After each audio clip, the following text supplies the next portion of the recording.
Thanks for checking out episode 40 of the Unlockable podcast. Hannah and I just finished our playthroughs of Mario and Luigi Superstar Saga for the Game Boy Advance, and we're pumped to share our thoughts. Both of us had little to no experience with the franchise, especially this game in particular, which released a whole 20 years ago now. I don't have any news to share here. Thank you for supporting us through 40 episodes, and be sure to give us 5 stars or a thumbs up wherever you're listening to this, and let's get started.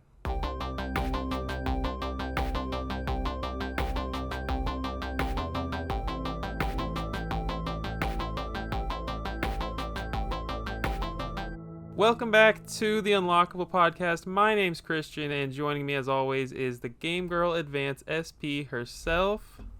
That's me. Hannah, I am very excited to talk about this game. I'm really excited for this episode. I have so many things to say. Oh, dude, I have so many things to say. We have not said anything to each other about it, so I'm very excited. We always say that like it's supposed to be a surprise or something, but yeah, that's we're pretty good at that with these podcasts. Well, part of the fun is getting to know your thoughts just cleanly, just like the audience. Like, I want to know exactly what you think as soon as the audience knows, you know? Absolutely. I think we're ready to get right into it. We are going to kind of talk to you guys as if you haven't played the game before. So if you have played the game before, you might be listening to some in-depth descriptions explaining the controls and stuff, but we think that this is probably the best way to address the audience with a game that is 20 years old now. Most of y'all did not play the 3DS remake, I'm guessing. So Yep. But why don't we just start off with like how much experience you and I have, Hannah, with the experience with the franchise. How many? I guess you can talk about all the Mario RPGs. I know you're a Paper Mario gal, but what games have you played in the Mario RPG universe? So I played, well, obviously Paper Mario, the one on 64, Nintendo 64 is like one of my favorite games of all time. Absolutely love that game. I will always say that's one of my favorite games. And I played that one, to death when I was younger. And then, of course, I liked the series, so I played Thousand Year Door. I played Color Splash, which is everyone's controversial one. And then, what was the one that just came out on the Switch? Origami King. I played that one too. I liked all of them for their own special little reasons. But obviously my favorite is Nintendo 64 version. And then I also played 2 or 3 hours of Super Mario RPG. I really liked it. I don't know why I stopped. I couldn't tell you. I was playing it on the SNES Mini, and then I just decided I don't want to play it anymore.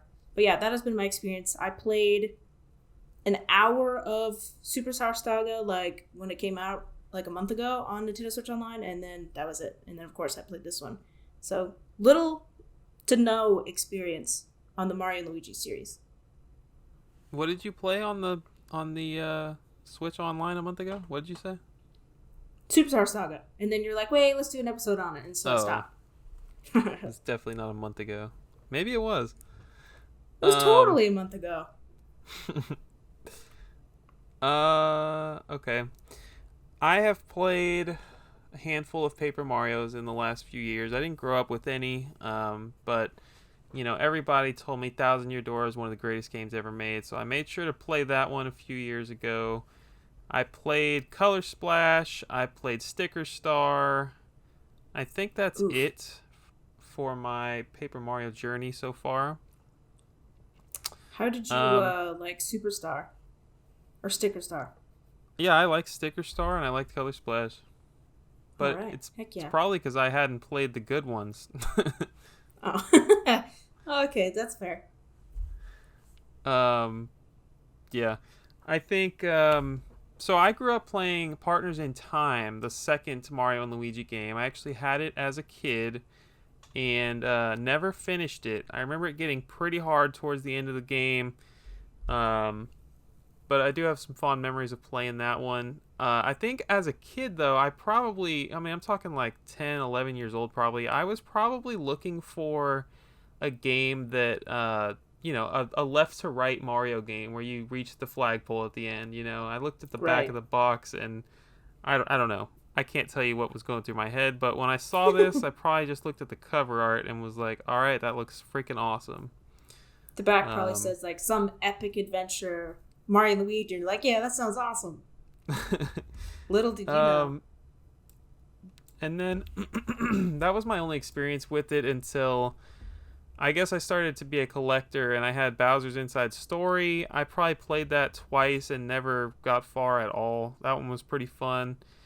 And yeah, now this is my first ever experience with the Mario and Luigi Superstar Saga specifically. I did play, just like you, I played 2 or 3 hours of Super Mario RPG, and I just Hmm. didn't continue it, but I need to beat that one too. Especially since it's getting a, is it a remake or a remaster? It's a remake, right? It's going to the Switch? I don't know if Or a they're changing remaster? anything. It So remaster? might be just a remaster. Maybe we need more Whatever it is. information. It's coming to the Switch at some point. I don't even remember the release date. Um, yeah, so I know a lot of people are hyped for that. It's probably good that we're doing this episode right now. Get Mm-hmm. some of that clout. Some of that Mario hype. So yeah, let's get into the introduction here. We got the first game released in 2003. I think you have the full date written down, right? Yeah, I do. So it released on the Game Boy Advance first on November 17th of 2003. 20 years ago. That's crazy. Yeah, it is. Um, we got it before Japan and Europe, and then Australia didn't get it until December, I believe, is what I saw. So North America got it first, barely. Heck yeah. Actually, that kind of makes sense. I have some facts down there later that they changed for the Japanese version and made it better. So, Oh, interesting. yeah. Um, Let's see. And then, do you want to just go through all the other releases? oh, you have the sequels written down? No, I have. Well, it came out again on Wii Virtual Oh, Console yeah, go for it. on April 3rd, 2014. And then, of course, it came out. Whoa! It came out on Nintendo Switch Online February 8th of 2023. So that is more than a couple months ago. Oh, that's 5 months ago. Oh my god, where'd the time go? And um, then, oh yeah, of course, and then the 3DS remake, which is an enhanced remake of the GBA game, with additional story called Minion Quest: The Search for Bowser, came out on October 6th of 2017. so pretty late. The Switch had already been out at that point, but we will get into that later. I have done a lot of research on the differences between the two. I'm looking forward to talking about that. Nice, heck yeah. Development history. I'll quickly talk about Alpha Dream a little bit. Alpha Dream is the developer behind all of the Mario and Luigi games thus far, and it's pretty cool to find out that Chihiro Fujioka and Tetsuo Mizuno were two of the founders of Alpha Dream. Wikipedia says that Alpha Dream was a branch off of, I think it's Alpha something is another word that's not Dream. Alpha something, and it's a construction company or something. And Huh? and so That can't be right. these guys like went here and made a branch off of this company and started this software company Alpha Dream.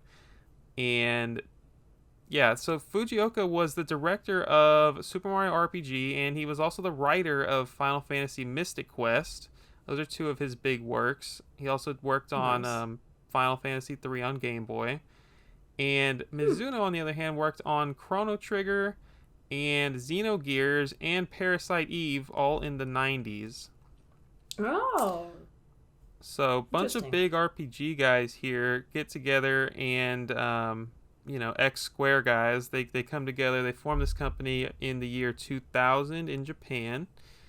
Um, Several other staff members for Alpha Dream had also worked at Squaresoft, so they were probably all on LinkedIn over there in the year 1999, reeling people Heck in. yeah. Right? Their first game was Japan exclusive. It's called Koto Battle. It was on the GBC, and it was an RPG that Wikipedia describes as Pokemon-like. Um, I think there's cards involved. It didn't feel very Pokemon-like from what I saw of Oh, it, but huh. So that's a they're like game. catching monsters, or just like the turn-based style makes it like Um, Pokemon. I say what I've seen. I meant to say what I've read. I did not watch any gameplay. Oh, okay, gotcha. That they would go on to make Tomato Adventure and Hamtaro Rainbow Rescue, all both for the Tomato Game Boy Advance. Adventure. Oh, that's awesome. So they made those two Game Boy Advance games before they finally released Superstar Saga in 2003. Um, yeah, when you go to Japan, you might want to keep an eye out for Koto Battle or Tomato Adventure. Those might be cool to have. The first Alpha Huh. Dream titles. Those are neato. I've literally never heard of those, obviously. So their final development work would be Mario and Sonic at the Olympic Games Tokyo 2020. Wow. The games that never came to be in 2020. Right, yeah. So this company like made like 10, 15 games tops in their entire 20 years of existing, and they just happened to finish off with Mario and Sonic at the Olympic Games. Um Wow. I'm sure that was their biggest seller. In October of 2019, they had to file for bankruptcy. They said their sales had been sluggish, and it was because development costs had been very high. They couldn't keep up with their debt that was reportedly 465 million yen in early 2018, which is over $3 million here in the States. Holy moly. So I don't know. I mean, I don't know the whole behind the scenes and how Nintendo was hooking them up or whatever, but I'm sure they were paid handsomely for these Mario and Luigi games. Um, I don't know. I don't know how it got so bad for them.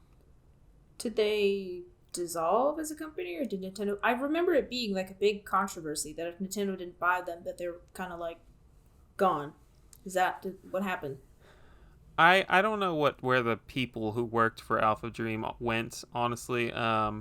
I think that there was a lot of drama. There was a lot of like big headlines. People were really upset about this, but people typically don't know what the heck they're talking about when they write these headlines, so it's hard to figure out what to believe. Right. Well, darn.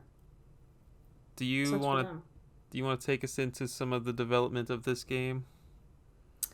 Sure. So I didn't really find anything that was super interesting, but I do know it is the first game in the Mario and Luigi series. It released 2 years after Paper Mario on the Nintendo 64, and it is the third Mario RPG game in the Mario RPG universe, after Super Mario RPG and Paper Mario, like I just said, on Nintendo 64.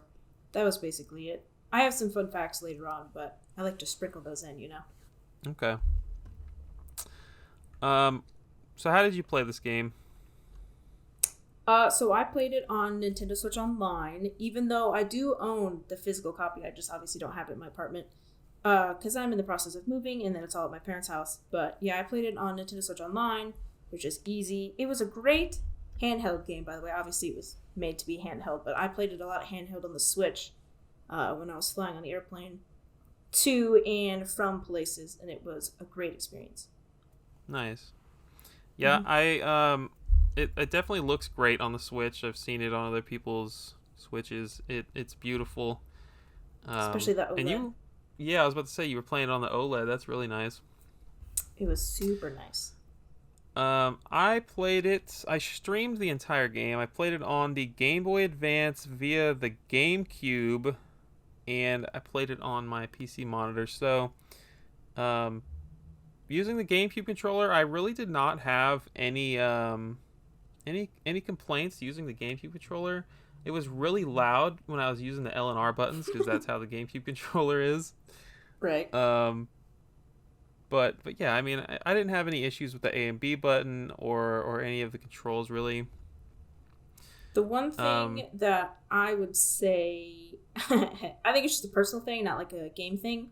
I was using the analog stick for like the D-pad stuff, and so I hit the freaking down or the left button or the right button so many times when I was trying to do something else, and it would annoy the heck out of me. And then I was like, wait, there's a directional like D-pad down here. Why not I just use that? It's awkward on the Switch. That was my only gripe. But I feel that that sounds like more like a personal thing than a problem with the game in general.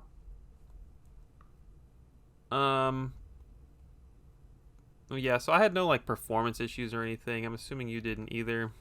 No, definitely not. Talked about prior experience. Let's talk about stats. So, how long was your playthrough? So it took me just under 18 hours. So it took me 17 hours and 44 minutes. Excellent. What about you? I know your time, but tell everyone else. I was like 30 hours, and I don't know. I don't know. I guess this is the part where I come up with excuses, right? So I was streaming the entire game, so I don't know how many hours that adds on to it. Just like getting distracted or whatever. It was slow for sure, and that 30 hours includes one heck of a final boss fight that I had to suffer through. But we'll talk about that later. That is awesome. Yeah, I was going to give you an excuse about how you were streaming and you wanted to be entertaining and also like read the chat. So it's like, I get it, but you almost doubled my time. You know my shut the heck up. You know my the biggest thing for me, a big side effect of streaming is that I didn't know what was going on in the story, because as soon as I get a break from having to play, I'm like, okay, I got to catch up on the chat. I got to read all these comments. So that would actually hinder me when it was like an important cutscene and it tells you what to do next or whatever. Yeah. So that's kind of a fine line I have to balance between, but Although, finish the game. I mean, it's a Mario game. There's not really that much story, but I get the directions on like what to do. Right. I have a lot written down for the story. Did you take any notes for this part? I mean, I have the characters, but I assume you'll introduce to those, and then I have some enemies and like the villains and stuff, which I just wrote down like the interesting ones. Let's do a little overview here. There's two new characters to the Mario franchise. You have Fawful and Cackletta, set out to steal Princess Peach's voice. Fawful is Cackletta's henchman. They do this by showing up to her castle disguised as like these political representatives from the Bean Bean Kingdom. Bowser was simultaneously planning to kidnap Peach at this time. Fawful and Cackletta trick Peach, and they steal her voice with this crazy voice-stealing contraption, and they replace it with these explosive speech bubbles. Mm-hmm. It's kind of funny. The whole game's hilarious, but it's kind of funny because it looks like she's cussing or something.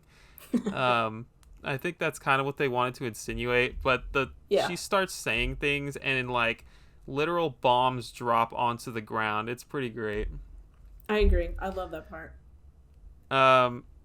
So Toad goes to tell Mario and Luigi about everything that just went down, and Bowser is realizing that if he were to kidnap Peach right now, while she's got this explosive vocabulary, she would end up destroying his castle. So what he decides to do is help Mario and Luigi on their quest, and then he'll kidnap Peach after they get Peach back, Peach's voice back. Right.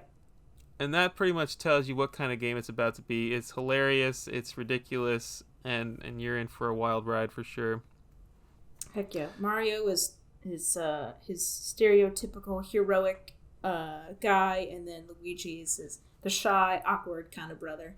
And then another thing I like so much while we're on the topic is that just how much Luigi gets like shit on. He's like, yeah, it's Mario, the jumping legend. And it's like, and the green one. It's so funny, and it's so consistent throughout the whole game. It's great. Uh-huh. I love that. It was so funny. We find out the reason Fawful and Cackletta are after Peach's voice is because there is something called a is this mystical item called a bean star, and it will grant someone anything they want in this world if it is awoken by someone with a beautiful voice. Wow. Classic. So I have a few characters written down, but we got Popple is a big one. He's this thief that gets in your way like 5 times throughout the game. You have to fight him. And he wants Peach's voice so he can be insanely rich. So it's just kind of the situation where he's trying to get to Peach's voice before Mario and Luigi do. We got Prince Peasley. Cackletta traps him in an egg at the beginning of the game, and Mario and Luigi later hatch him from it. She did this because she didn't want him standing in her way while trying to steal Peach's voice. And he ends up helping Mario and Luigi several times throughout the story. He does this crazy hair flip. He's just the most gorgeous bean prince you've ever seen. Does he really help though, or is he just kind of there? Up for debate. Bowser. Bowser's great in this game. He kind of gets thrown around a lot. Bowser gets amnesia early in the game, and Popple uses him as his minion, calling him Rookie. I don't know the reason for that.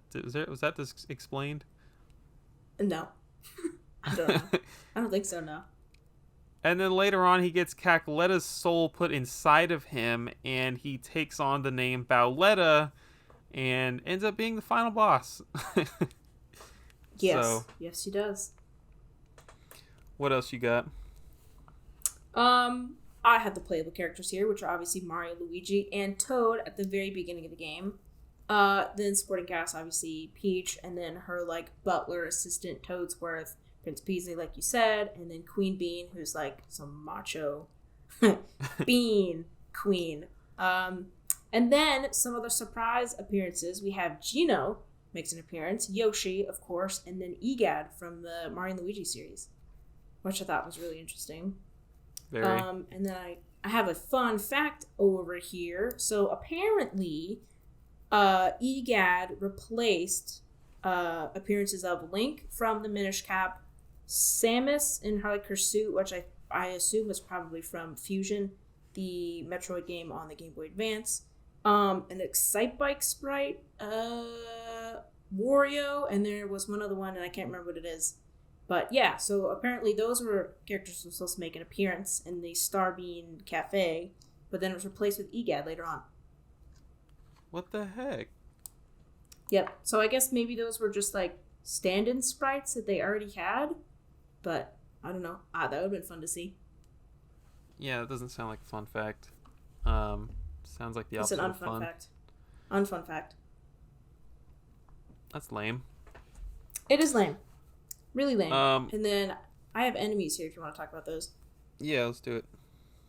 So I have regular enemies. The first one that I really, really liked is in the University, I think, which is the university, like, experimental lab or whatever. They have the freaking Dr. Mario viruses in the game, and so they're just kind of hopping around. And the coolest thing, it took me a while to figure out the strategy how to beat them, but you have to, like, if there's 3 of them in your little battle area, you have to match the 3 colors of all the characters, of all the little viruses, and if you do match the colors, like they're all red, they're all blue, they're all yellow, then they disappear, just like the game. I was like, that is so freaking fun. I love that. Yeah.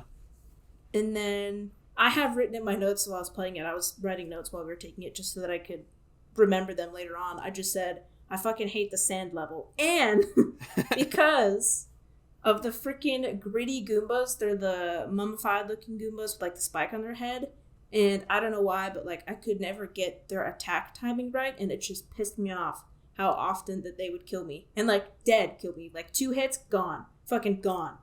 Hated that. Same thing with the spiky Sniffits where it's like, it's a cactus mixed with like the face of a Shy Guy with like the protruding mouth hole thing. Hated those. Hated getting spiked. I guess I just hate spiky enemies. Yeah. Then the other one I liked was the Limbo Bro, which is the fat Ninja Turtle. That you see is like I just said, he's a fat Ninja Turtle. And then the Chomp Bro, which is like the super buff Ninja Turtle with the swinging chain chomp weapon. Yeah. I just liked how distraught he looked when you hit his chain chomp away. He was like total in despair. And then sometimes he will leave the battle if you beat him up enough and his chain chomp doesn't come back, but sometimes his chain chomp does come back and then he gets all excited again. But I really liked that, thought that was fun. And then freaking the gunner guy, which is the shy guy with a literal bazooka. Interesting. And then Sniper Bill, which is Bullet Bill with a rifle. Not just any rifle though. The freaking Super Nintendo Super Scope. I love it. Yeah. There was a lot of cool nods to that like this in this game, but Bullet Bill has a sniper, and he will definitely snipe you and also shoot at you because he's also a bullet, so it's like double bullets. So that was fun. Yeah. And then I really liked specifically the battles between the sand sheeps and the shark bones, which are the cute little fish guy and the shark bones. I like them in tandem because the battles are really interesting. They go into the sand. And they both have fins, so you can't tell which one is which, and then they switch positions. Oh. I just thought that was fun. But one's like a cute little fish, and he just jumps over you, and the other one's like a shark, and he'll kill you in like one hit, which he did to me several times. Right. Then there's also the mechanized chain chomp, which is called the Mecha Chomp, which is exactly what it sounds like. It is a mechanical dog-esque looking chain chomp. Chain chomp. I feel like I don't remember that one. There was a lot of enemies I looked up on the Wikipedia that like only showed up once and you have to like go down a specific screen or like do something specific, and I didn't do that. There's also apparently one called it's a play on the word Anubis, which is like the dog-esque character from Egyptian lore. Not lore, Egyptian history, whatever. It's like an Anuba or like a Nubu or something like that. And I didn't encounter that one at all, but apparently that one's in the game. And then other than that, go ahead. I remember Mecha Chomp, and I also found Mecha Blooper as I was Googling it. Mecha Blooper was pretty cool. Yep, that one was fun.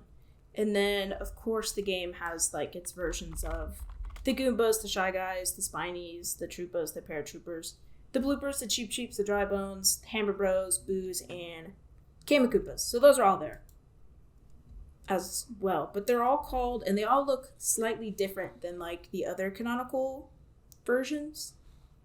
I don't know if you remember what the Paratroopers look like, but they're just like slightly different than the other ones. You mean like the art style, or they actually have little differences? No, they're actually like, I didn't write it down because I'm dumb, but they're spelled. It's actually spelled different too. It's got like an EA at the end, so I don't know if they're a different species or like wherever they are in the Bing Bing Kingdom, they like, I don't know, evolved into something else, but it's like their version of. Also, I forgot about this one. There's Eeker, which is a beaker with flaming hands. I liked that one just because that was a fun name. It's like Eeker. I made the mistake of not seeing the names a lot. It was in the top right corner, and I just never really, I don't know, I was mashing through buttons a lot. I read all the names. They're so interesting. Like Eeker.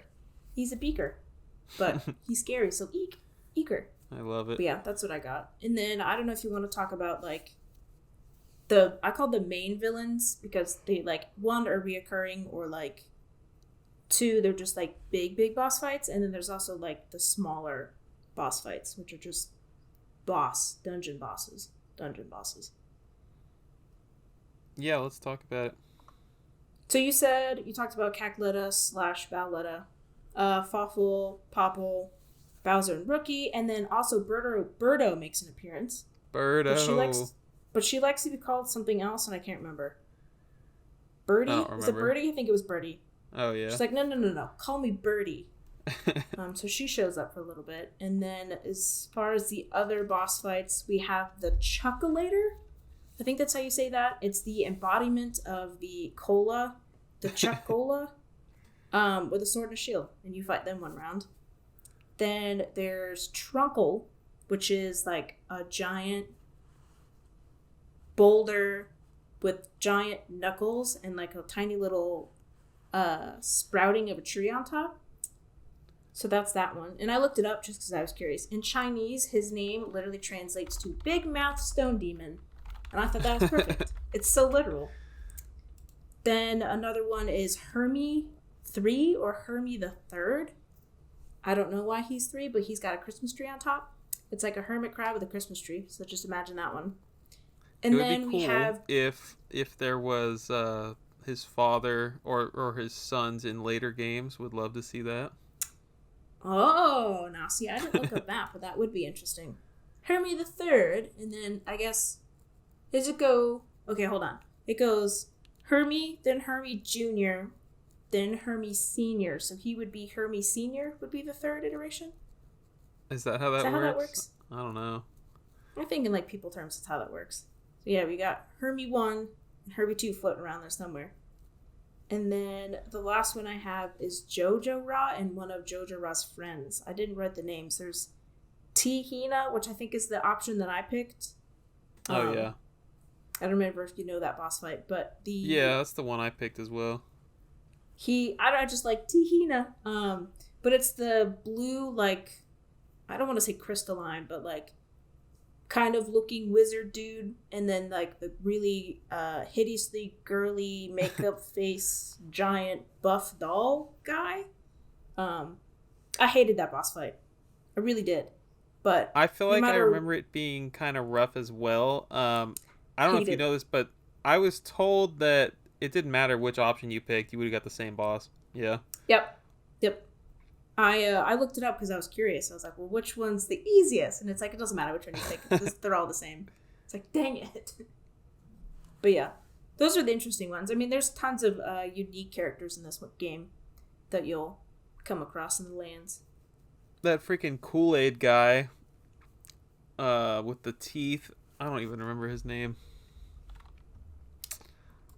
The Kool-Aid guy? Is it the Chocola guy?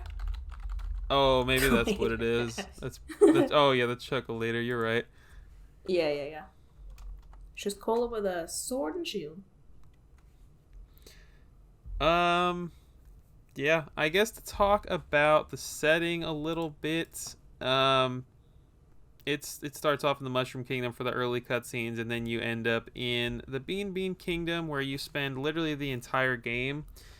But it's very diverse. Like, the map is not large, but you will go over 2 screens and all of a sudden it's desert when it was grassy. There's an underwater ship level. There's what else? There's a mountain level. Yep, there's an icy land. You go freaking surfing at one point. That is fun. Yeah. I really enjoyed that. It was something different. And then you also get to be in Peach's castle as well as Bowser's castle. And his little airship, too. Oh, yeah. At the beginning. Mm-hmm. So it's all over the place. It's like Tears of the Kingdom. You're above ground, you're on ground, and you're below ground. Anything else? Nope, I think that's it. Atmosphere, I didn't really know what to put for this, but I think that it's very whimsical, and it is just all of these Mario RPGs, they're so freaking funny. They love to break the fourth wall, although I don't think they did in this one, but they love to just roast Luigi at any given chance. It's so funny. I mean, I'm 27 years old laughing at this game. I mean, it's aged very well, and I would say that it's a very comedic game. It's great. I agree. I wrote bright and happy despite towns and villages being constantly bombed. Because that happens a lot. But it's that classic Mario RPG, like that dry humor. And also something that I think is really funny in this one is the comedic timing of like their emotions, like when they put their hands on their face and they get like the surprise look, or when they fall, or like just the comedic timing of them, the animations of them moving, I thought was so funny. Yeah.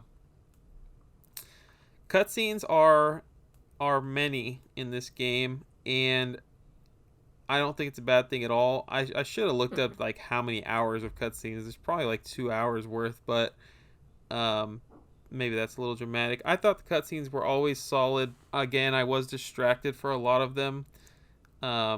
But yeah, the comedy definitely is the highlight of all the Mario RPGs I've played for sure. I agree. I like the cutscenes, and they weren't particularly long. Like, you're not going to sit through a 45-minute cutscene like you do in like Xenoblade Chronicles or some other RPG, but there were definitely many, and they were much welcomed, I think. Did you have notes for how the story was delivered? Um, I didn't take that one out, and I think I probably should have, because it's just like a normal Mario game. Like, you do something, something happens, then you play, and then oh, this happens, you beat this boss, and then like the next one comes up. It's not like Yeah. anything like mystical or like different. It's just normal old RPG, Mario RPG storytelling. Anything else for story before we get into gameplay? I don't think so. I think we got it all. We got a lot to talk about here. um, this this game is so incredibly unique. I'm gonna be honest with you. It knows that it was doing something for the first time here, and um, we got to start with the controls. So just you can fill in on anything I might miss here, but just picture yourself holding a Game Boy Advance controller. You got two buttons, L and R as well, and you got Start Select. Um, they maxed it out. They did everything that they could in this game to act like they had more than two buttons. Like they all right, so you have to control Mario and Luigi in this whole franchise. You are controlling both of them. Um they Luigi whoever, you get to choose which character is in the front at all times, and you can walk around with whoever's in the front and the other character will follow. Um you will jump with A with the front person and B with the person that's following. Um, and you can switch. What is the button to switch who's in front? I don't even know. It was either L or R. Yeah, one of them. um, and so let's say it's L. I How do think I it's not R. remember? I just spent like I 5 minutes think it's playing this R. game. Okay, let's say it's R. You switch the characters. So as you progress through the game, L is going to be how you switch to your different special moves. And this is all, if you're not aware, this is a turn-based RPG. But everything I'm describing right now is like all for the overworld. Because while this is a turn-based RPG, this game like doubles as a platformer almost. Mm-hmm. Um, and so there's so much like they didn't go half on anything. Like they went full blast on the platforming side of the game and on the RPG side of the game. And so if you are climbing up a couple of platforms, you have to press A to jump with Mario, and then you have to press B to jump with Luigi. I got pretty good at pressing both of them at the same time. Yeah. And at the end of the game, there's a lot of times where that could cost you. There's sometimes where you want to delay the second person's jump just a little bit, especially in the fights. But we haven't even gotten started on that yet. Mm-mm. Um, so you've got a lot of special mechanics. I guess should I talk about that right now? Um, Yeah. Sure. So let's keep talking about the hub world. You get these special moves. You have your regular A and B jump, but then you press L. Okay, now that L is going to switch either. L is going to switch your special move for. Wait a minute. How do you switch? I know you said R is to switch characters, but is that right? How do you. Because R switches the mode. Oh, it's start. Start of all buttons is how you switch between Mario and Luigi. Oh, you're right. You're That's right. ridiculous now that I think about it. But like I said, maxing out the buttons on this controller. So, okay. So you press start to switch between Mario and Luigi. R is how you control the right brother's, like what special move he has, what special mechanic he's going to be using, and L is for the other brother. And Okay, that makes these sense. these special moves you have are like spin, okay? And so Mario will spin and hold Luigi, and they are able to hover for a little bit to get between large gaps. Um, you've got another one where Luigi will allow you to jump higher than you typically jump, and he pulls Mario up with him. You have to switch to use your hammer, which is constant in this game. The hammer is a huge part of this game. Um, and what else? So later on in the game, you get these hand is what they call it. You get these hand specials where Mario just magically has the power to freaking shoot flame from his hand, and Luigi, lightning of all things. He shoots lightning from his hand. Mm-hmm. Um, and every time I got a new special move, I was like, "Holy crap! I can't wait to stop getting special moves," because my biggest complaint with this game is I had to switch between stuff so many times, and I was mashing R and L, and it's not the game's fault, I guess you could say, because there's just not enough buttons. But man, if I had been able to use X and Y, for instance, on any controller, man, this would have been a game changer. But um, you are constantly there are special instances in this game where you have to platform very quickly against the clock, and you have to switch between the spin, the high jump, Mm-hmm. back to your Mm-hmm. hammer, back to your regular jump, and it's crazy. And I failed a lot, no doubt about it. I failed a lot on that stuff. Um, but yeah, that's all the controls specifically for platforming. And then with that basis, you can start to understand how the actual RPG battles work. Do you want to go through that, or do you want me to do it?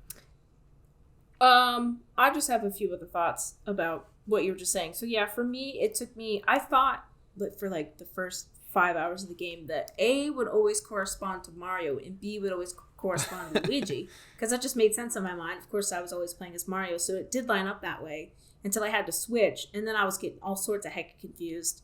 And I think you're totally right. I think it's not the game's fault. They totally maximize the buttons, but like to me, when you're playing a Mario game, like jump should automatically just be one button, because Mario and Luigi, what do? They jump. But the fact that I had to keep switching to everything drove me insane.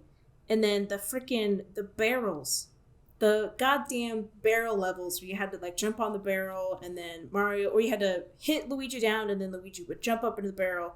I destroyed the barrel so many times that I had to keep going back and streaming and coming back. It drove me insane. I was like, oh, it took me forever to realize to like, even at the end, I don't think I was very good at it, especially when the time stuff that bothered me so much. So I guess to kind of go into depth with what you just said for anyone that hasn't played the game, I guess your hammer can be used so many different ways. You know, you might hit a switch with it, but what Hannah's describing is you can hit your hammer on the other brother's head.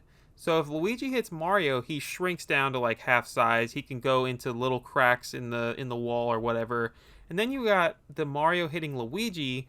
He freaking goes under the earth, and he can now pop back up, whether he needs to go under a cage, under a barrel, and he pops back up under a barrel. Then you can walk to a high up switch. Mario can jump on the barrel, and then you can hit the switch. That's just some puzzle stuff they have going on.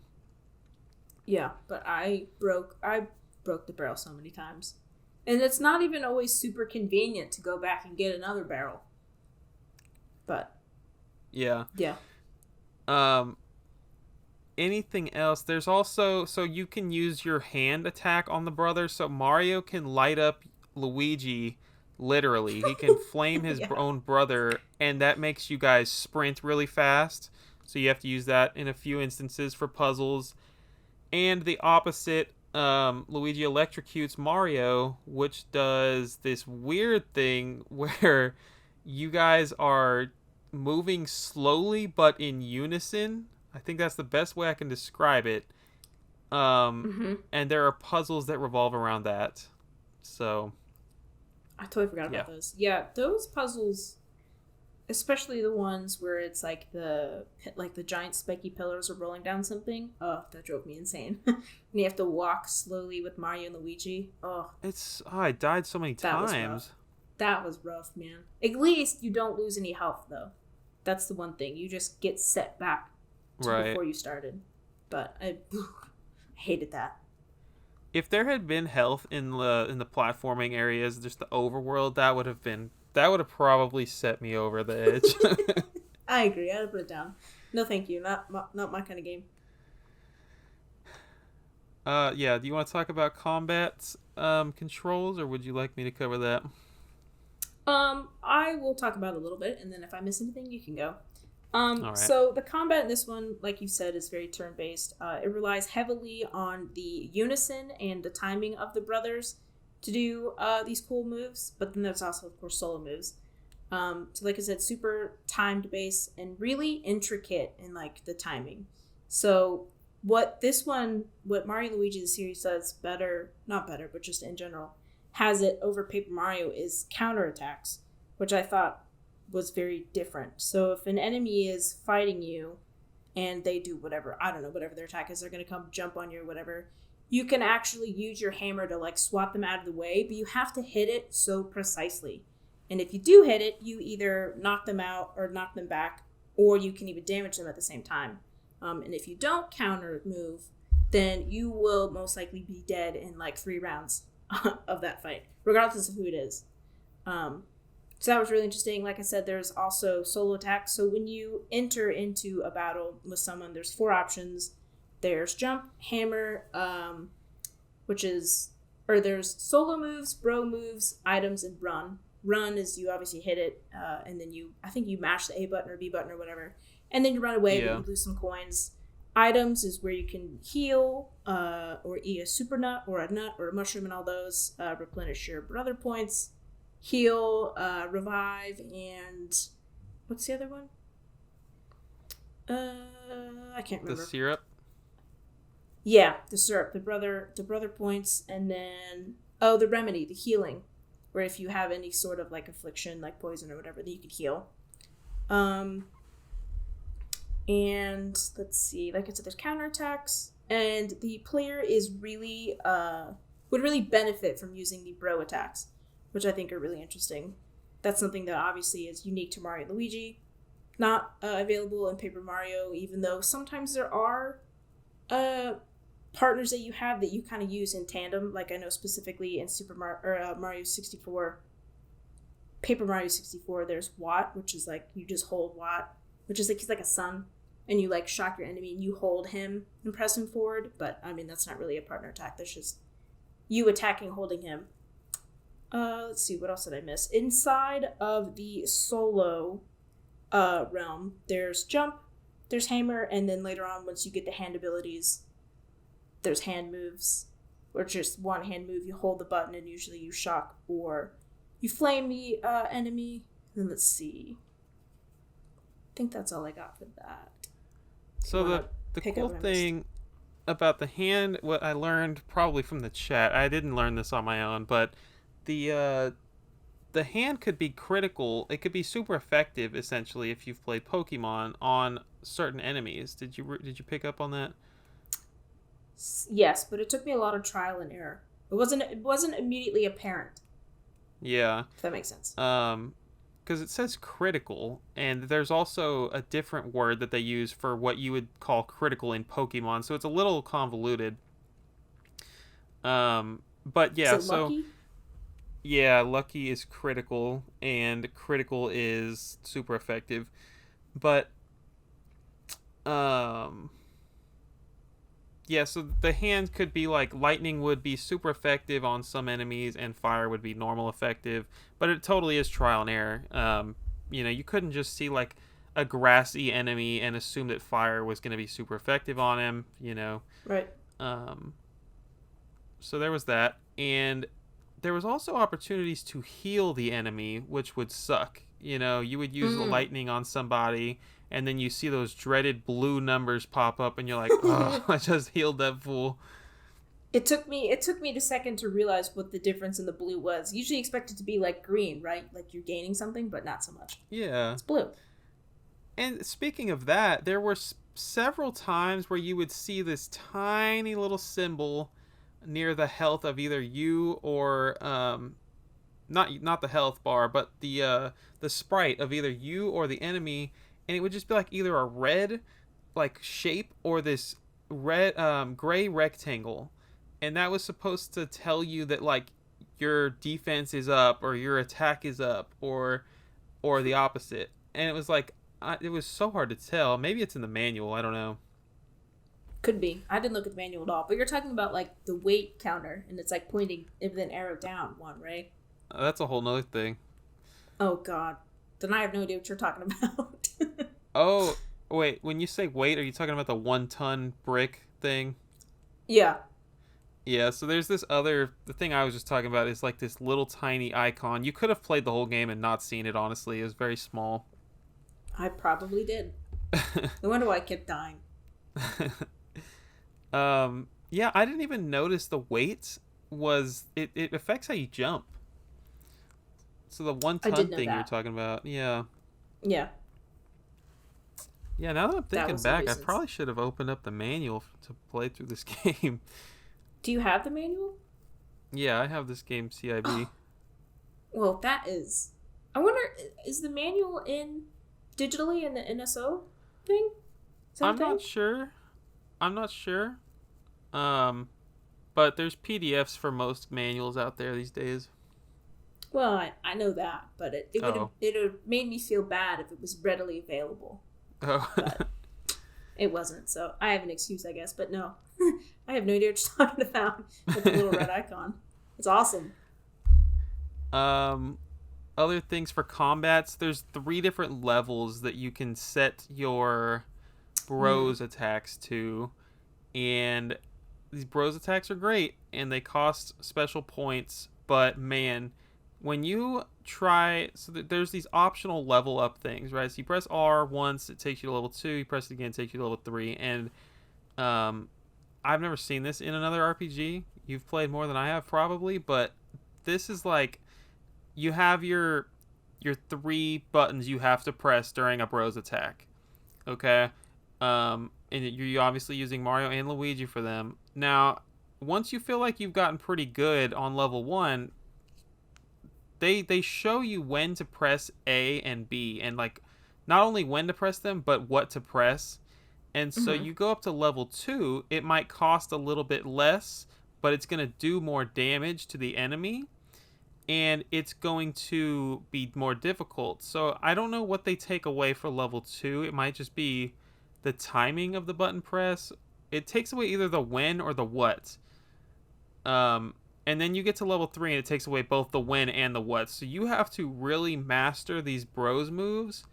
Mm-hmm. Um, and I did not, but I can tell you that you get a massive reward if you do. So I can't remember if it's level 2 or level 3, but yeah, the buttons go away from one of them, and then it takes away slow mo. So the first one, it like gives you more time to press the button, Wow. and I went with that option every single time, not realizing how much more damage it would do if I did the other options until like way later in the game than I should have. I can't wait to talk about this final boss fight, but So um, I was hitting like ones and twos and threes, and I was like, all right, I got this. Let alone did I know that the freaking boss HP was like 200 or something, and it took me forever. so let's talk about the stats for a minute. So when you level up in this game, your bros level up differently. They have their own EXP, and you will get, just like any other game, you will level up most or all of your stats. Sometimes you'll get like a +0 on attack or something, but Heck um, yeah. what's exciting is every single level you get this rotating block. What is that? What would you call that? You get a random opportunity to the no you get an opportunity It's to like a randomly select a number. yeah. It could be anything from 1 to 5, and you can add up to 5 points to any of your stats, and that's a lot of points Like 5, even 1 is a big deal. Mm-hmm. Thankfully you can't get 0, or could you? I think you could get 0. I don't know. If I do, if I got 0, that might have been one of those times that I put it down. I was like, not for me. I don't think you can get 0. I think it's 1 to 5. But yeah, you can choose speed. I guess let me go through the stats. You have your attack and defense. You have your speed. You have your bros points, which increases how many bros points you're able to hold. You have your HP, and you have your stash. I think that's all of them. Stash. Yeah, that's right. So the Oh, power. mustache I don't know if you was, said power. yeah. So that's attack, but the mustache was this interesting stat where you would get you would get a discount at the store to buy things, and you would also get a higher chance of critical hits. Hmm. Um, so kind of a luck based thing. I guess that is your luck stat in typical RPGs. Yeah, I Um, just wish they would have explained that a little. okay, so then yeah, so you get this opportunity to raise your stat on top of already leveling up and getting the bonus stats. So I want to hear what you did. I personally put a lot into my defense. Like, I'm talking Mm. 70% of my bonus points went to defense. Holy Um, moly. maybe 20% into attack, and then I finally started to kind of disperse it between the not the speed, the I don't know, doesn't matter. But yeah, most of my stuff was defense, and then I put some attack into it. I think for the first couple of hours, I really beefed up my health points. That was, I think, probably like 30% is what I did. Bros points, I hardly ever touched, maybe like 5%. Obviously, which is stupid on my part because the bros hit way harder than they would with the bros doing solo. Anyway, and then I think for like 50%, I did power, and then I did a couple defense after that. And I didn't touch speed or stash at all. My reasoning behind that was if I get hit, I know that it's going to hurt a heck of a lot. So I feel like I need to have a lot of health points if I do get hit because I'm not super good at timing attacks and counterattacks, apparently. And then I was like, okay, well, if I get really good at counterattacks, which I didn't, fairly decent, I would say, then I was like, okay, I want to smash the hell out of my enemies. So I powered up power, which is your attack, a bunch. And then I kind of wisened up at the end. I was like, all right, I'm really not good at these counterattacks, so I should definitely beef up my defense. And I think that's what I powered up for the rest of it. Dude, it's not easy deflecting or repelling those attacks. It's very difficult. And Mm-hmm. it's satisfying as heck when you freaking do it, though. But if you don't, it is so aggravating. It is awful. I'm not a very angry gamer. If I get angry, I'll just put it down. But like we were on a time crunch for this one of my own volition, of my own, doing, of course. But I was like, level head. I gotta do this. It'll be fine. But I wanted to throw my controller, literally throw it, which I've never had the urge to do before, at the wall so many times. It was like, deep breaths, you can do it. So many times. It was never for me the boss fights that ended up pissing me off. I mean, until the last one, but Yeah. it was always just getting to the boss, man. Like not being able to heal. That's something to mention. Yeah. There's no healing boxes. You go save the game, you're Ever. left with whatever health you left with. Yep. That really, really bothered Uh, me. And then you had to keep going back to stores, which is fine because you do in like the Paper Mario series. But I always like to use those for like boss battles and then like either sleep or use one of the health health boxes for leveling or for healing. But that didn't exist. You had to use your items that you would use in battle, like even your bro points and your health. So it's like I just went to the store and spent like 500 coins on all these mushrooms, and now that's the only way to heal yeah. outside of battle as well. I didn't like that. Let's get into level design here. For the most part, we've pretty much described what you're doing. You have puzzles in the overworld, and I don't know if overworld is the right word. In the world, I guess. You have puzzles Mm-hmm. galore. You're constantly trying to figure out how you're gonna get past this guy or past this gate or whatever. um 90% of the time you're stuck because you just haven't gotten the upgrade yet. And Right. there's a lot of upgrades to be had. Like, it's a surprising amount for having 4 buttons to use. um so what you do between like cutscenes and everything is like there are dungeons in a sense in this game, and it's just more of the same. Like, it's more puzzles just in a secluded area with its own specific map. And Right. um I don't, what did you think of these dungeons? I really enjoyed them, except for some of them like completely stumped me. Like the one towards the end where you have to beat Luigi, like when you're beating one of the Koopalings, I don't remember which one it is, but you have to beat Luigi into the ground so you can play whack-a-mole with that guy. I don't Oh know yeah. why, but that one took me forever to figure out how to do. I was like, "There's this gate here, and I can't go under it. Like, what is there something here I'm supposed to do? Am I gonna drop down to like some secret level or whatever?" No, you just pop him under there. You move Mario, and then you switch to Luigi, and then you move him. Some of them were kind of difficult like that, but a lot of them involved the barrel, which I already said I hate them. Um, I like them. The ones that pop into my mind specifically is where you have to have one of the brothers up on a ledge and one of them down to hit the 2 blocks at the same time. You have to jump at the same time. And there's like different ones where Mario has to be slightly in front of Luigi, and then this one has to be on this one, but then you have to like pop into the ground to this one. You know what I'm talking about? Where you Yeah. have to hit the button at the same time. I like those a lot. Um, and then the areas where Mario and Luigi would be separate, like you play them at different times. Like Mario has his own little task and he goes off and does something. And then you hit the start button, switch over to Luigi, and then Luigi does something. And then whatever Luigi does affects whatever Mario does. And then they kind of join together again at the end. Yeah.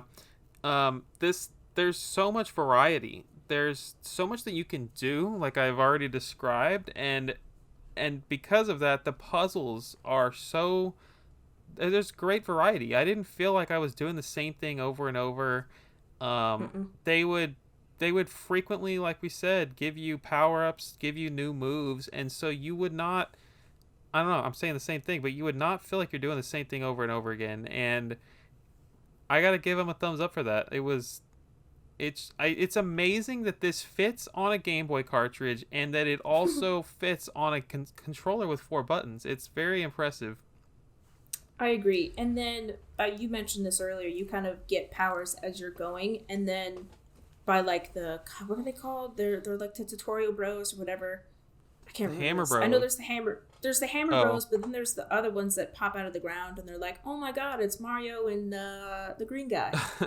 What are they called? Anyway, they give you some sort of power, and then like there's this a secluded little dungeon area where you get to practice that power, which I always Mm. appreciate instead of just kind of like throwing you into things.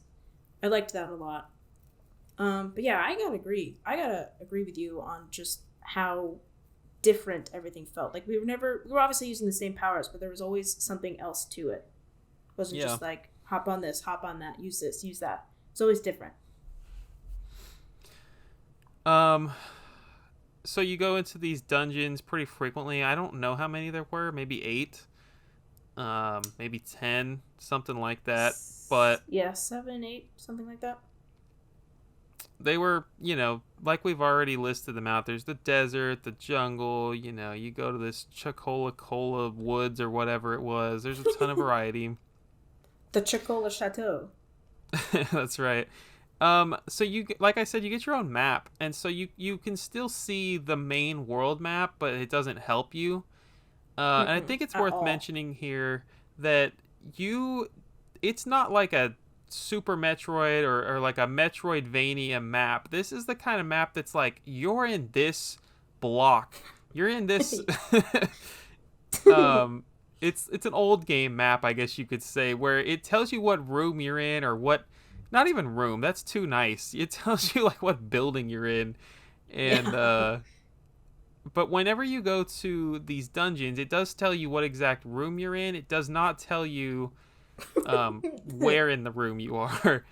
Right. It's like so bare minimum of a map, which obviously was definitely a product of the time, but it's like all these different rooms and then they're connected by things, and it's like you're somewhere around here in this room. Yeah. Um, I'm sure that was intentional. You know, like they probably could have made a more specific map if they wanted to. I don't know. But Yeah, that's possible. it added to the challenge. For the most part, you know, you could see like it wasn't just like exit left to go to the next room. It was like, okay, you're gonna exit towards the bottom left somewhere or the top Yeah. middle somewhere. You know, it was a little more specific. Um, but you couldn't just open the map whenever you wanted to. You had to find one in one of like the 30% of the rooms that had a map on the wall. So Yeah. that seemed unnecessary. I mean, that was a little challenging and annoying. But yeah, you're referring to the dungeon maps. You can open up the world map anytime you want. But Yeah. that's and there was even signs pointing where it's like, you know, you see the fork in the road and you see the sign where it's like, hey, you go left for this town and right for that town. There were those, but a little less helpful. It was like Hoo Village is like somewhere right that way. Just you'll find it if you go right. Yeah. Yeah, I was specifically talking about the dungeons. They're challenging, but they were well laid out. I hated kind of like having multiple exits. You know, sometimes I would just get so confused. I would just be like, Mm-hmm. okay, why is there a warp pipe here? Like, is that for me to. Is this where I need to go? Or is this because it's like giving me an opportunity to leave the dungeon? Which that's what it was, but it was hard to decipher at first. Yeah, it took me, I was probably 3/4 of the way through the game to realize that there's a warp pipe house in the Bean Village, whatever, and then you go in the red pipes and he's like, hey, this is my house, and then he's like, do you know how to use warp pipes? Do you know what I'm talking about? The Yeah. black little creature guy that comes out and he's like, did you know that the yellow ones go underground? It's like, no, I didn't. And then he's like, well, you can also use the green ones to transport to different places. And I was like, you know what? I also didn't know that. Thank you. I don't think I knew that until you said it just now. Yep. Yep. Um, So I didn't use those very often because it would take me so long just to find the fucking warp pipe. I might as well just try to walk around to the town. It took me like the same amount of yeah. time. Unless I happened to stumble upon one. I think a precise map would have boosted this game up a lot. I think it would have. I mean, yes, it would have made it easier, but I think it would have been for the better. I agree. Definitely. Um, so correct me if I'm wrong, but you would have a boss at the end of every dungeon, but you would also have to fight Popple and Rookie, maybe Mm-hmm. in addition to a boss, or was it instead of a boss? I think it was kind of like in between dungeons, if I'm remembering Mm, correctly. Paper Mario has like a very similar thing. I can't remember what he is, but he's like a little dinosaur guy that comes out of an egg. In Paper Mario 64, I don't remember what he's called, but he just kind of he's like your rival, and he'll like run into you periodically as you're going from like town to town or like dungeon to dungeon. And he's like, "Hey, I don't like you. I'm gonna beat you up." I think it's like that. It's just like just an extra yeah. kick, you know, kick you when you're down, kind of thing. um, yeah, and so you would have to. Okay, so you might not remember. There was a goal before you got to the Beanstar part, right? So at the latter half of the game, you're like the Beanstar explodes. You have to go to like 5 different places or something and get each piece of the Beanstar. What was the goal Mm-hmm. before that? Because there was like 4 dungeons before that happened. You have to get Princess Peach's voice, I think, and then they do kind of like a rug pull. I'm not going to say it, but there's like a Oh, plot twist there. And then you have to rescue the Queen Bean who's been infected by. Did she eat the Bean Star? Is that why she went all berserk? Total like I think roided out Bean Queen? I don't know. I don't want to misspeak. Something like that. But yeah. And then so many times I thought this game was like almost over, and then it's like fucking psych, you gotta do this, and this. It's like, alright. Yeah. I remember that happening like 3 different times. I was like, okay, I can do this. This is pretty good. And then it's like, well, this broke apart. You have to do this. And then after you do that, it's like, well, you have to go back here, here, here, here, here. There's a lot of backtracking, I guess I should say. Or especially if you get lost out like I did. I think I went everywhere, even though I didn't have to, like 7 times. And you still beat it in 18 hours. And I still beat it in 18 hours. So, Unlockables, let's talk about it here on the Unlockable podcast. Right. We have to talk about our boy Egad, who was who owned a coffee shop, and it was in like the central square of the whole game, the Bean Village or whatever, Star Castletown. Beans Cafe. Yeah, Star Beans. So I didn't really spend too much time here, but at the end of the game, I made sure to go get all of my. Okay, I guess I have to back it up one step. When you're going throughout the game, you will find beans, because it's Bean Kingdom, and so there's different kinds of beans. There's the Chocola beans and Hoo beans. I don't remember them all, but yeah, Hoo beans, Chuckle beans, and I can't remember the other ones are, but yeah. So you need like 25 of each one or something to get these coffees, and you take them to the coffee shop, and he's like, hey, I'm not going to charge you anything, just give me beans and I'll make the cappuccino or whatever you want. And so there's like 6 or 7 of these different coffees you can get. Turns out they're pretty great, for several reasons, right? So you have a cutscene with every single one, and this goes into where you were saying that we had a lot of characters cut out of the game. So you get references to other games. Like one time you get a coffee, and each cutscene is pretty great, right? Because Egad is there, he's being an idiot, he's showing you an invention, he's doing whatever he does, and then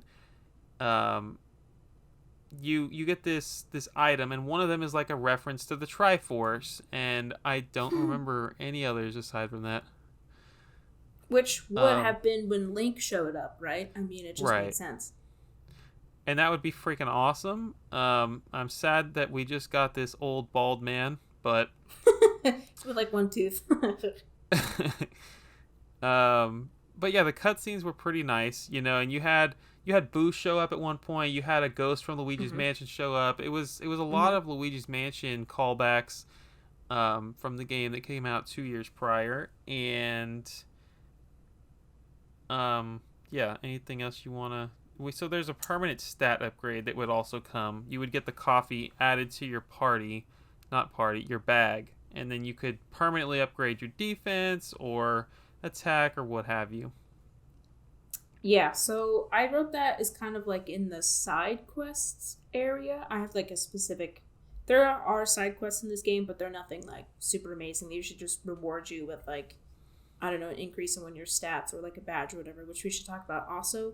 But if you unlocked all 7 of them, so there's 4 I think that were just 25 of one specific bean, and there's 3 which is like a combination of 2 beans. It's like 10 of this bean and 15 of this bean, whatever it is.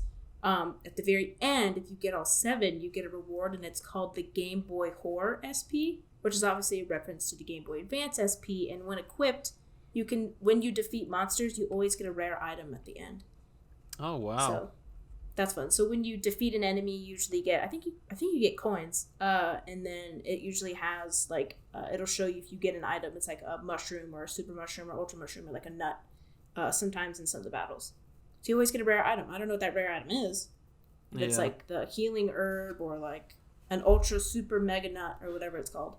That's nice. Mm-hmm. And then go ahead. Do you want to touch on badges? Yeah, I think you might be talking about badges incorrectly, but go ahead. So, I mean, you can unlock certain badges. There's this thing called, I don't know if he's actually given a name, but he's called a presenter, and it's like a yellow Monty Mole, and he's found in some of the dungeons if you go all the way right to the screen and then jump over this little platforming area, blah, blah, blah, blah. You see a yellow Monty Mole, and he either levels you up in one of your stats, or he gives you like a item of clothing or a badge. Now, the badges in this one kind of work differently than we've seen in Paper Mario, specifically Paper Mario 64. In this game, you can only equip one badge, so Mario can have one badge and Luigi can have one badge, and it's like, I can't remember what they were.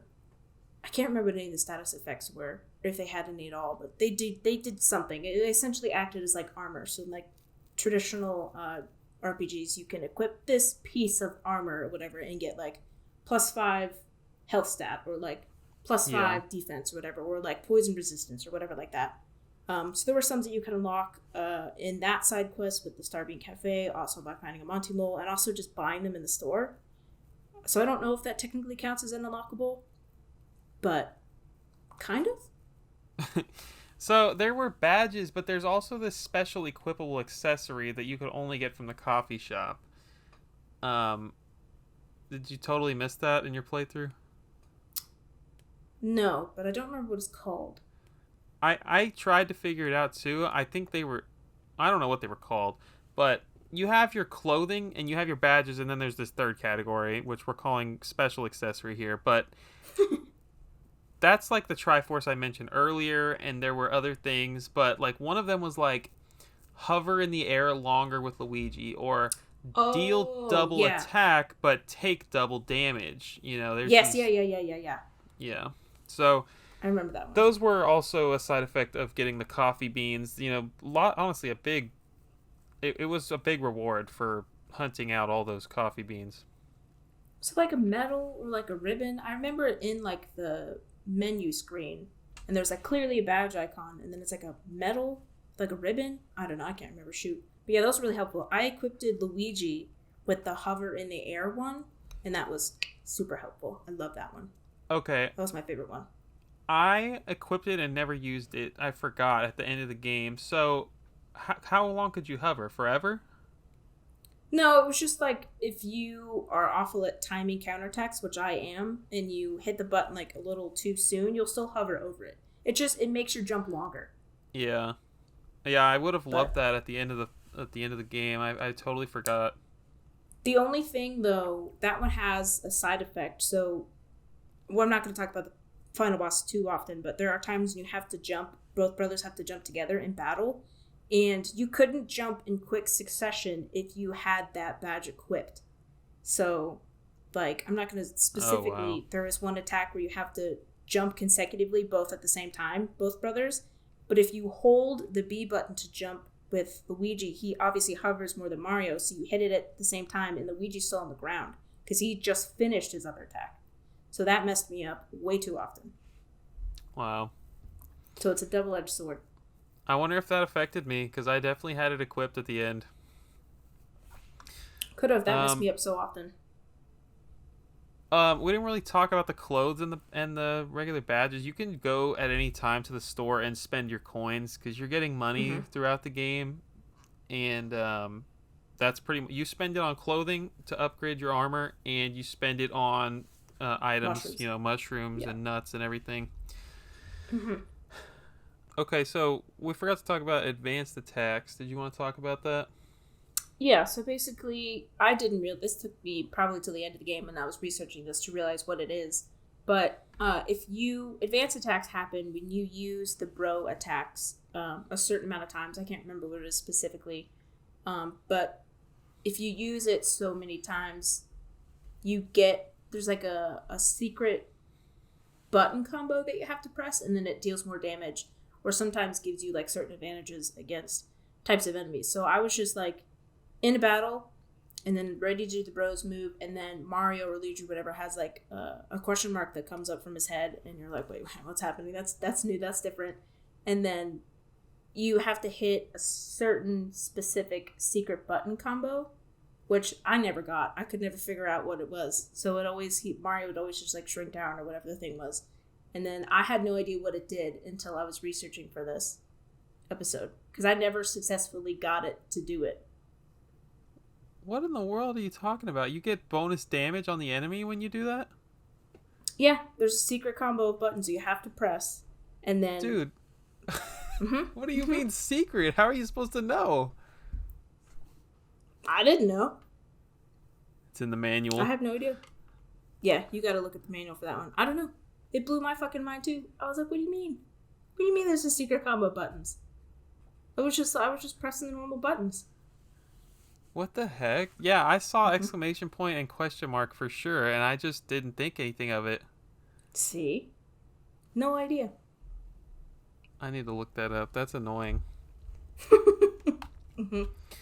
I agree. Thoughts on the soundtrack? I enjoyed every song except for the boss music because I listened to it so much. And then when I was watching you play it, I was like, this is triggering me. I gotta turn this off. I can't. But other than that, it was super enjoyable. It was like could be in an area for a couple hours and you could listen to the music nonstop and over and over and over and over again, obviously. And I never got tired of it. It was just so fun. So like It's like, light and happy. yeah, it was like straight party jams half the time, and it was just Hmm. very solid. I had no complaints, um, except for that Jokes End dungeon. That Hmm. soundtrack was pretty. I think it was like 15 seconds. Like, it was so repetitive and so boring. Yep, I agree. Um, But I mean, they other than set the that, mood super for super sure. nice. What'd you say? I said overall they were just super nice. Yeah, yeah. One bad song for a game with a killer soundtrack. It was very good. Hmm. They set the mood very well with that Joke's End song, though. It was like eerie as heck, and it was like this ice dungeon, that castle. I don't even know what it was, but I felt creeped out a little bit. Speaking of Joke's End, is that supposed to be like? I don't know if that was supposed to be like a pun or like a play on words or something, but like, why a Joke's End? I don't know. Did you ever did you ever think to question that? Not until just now. It's like what a weird like Bean Kingdom. Yeah, great, sounds awesome. Hoo Hoo Village, sure, whatever. Joke's End though seems very specific. It's like we're missing something. um, that's it for soundtrack. The graphics. You have anything you want to write for that? Just that it looks really bright and colorful. Was really reminiscent of Legend of Zelda Minish Cap, which also has a bright, fun color scheme to it. I don't know. I liked it. I am notoriously against pixel art. Obviously, in the modern age, I don't see why you would. Back then, obviously, it made sense. There was nothing else, but it looks beautiful. I love it too. I love that it is so bright and colorful. That's like the game that I like to show off my backlit modded Game Boy Advance with. I like, it's probably the equivalent of like showing your freaking OLED like with that game. It just looks very very nice. It is beautiful, and I also like. This is just, I guess, for something for the Game Boy Advance in general, but I like how expressive the tiny little sprites can still be. Like you could tell the emotions on their faces. They were obviously over dramatic and fun, but I liked how expressive they can make the characters. The the difficulty.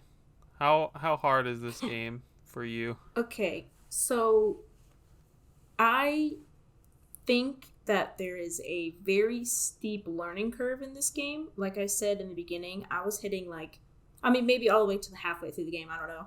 I was hitting like fours and fives and sixes on all the enemies, and I was like, this is awesome. I'm doing great. And then I watched gameplay of someone playing it, and he was hitting like 40s and 50s, and I was like, okay, something's wrong.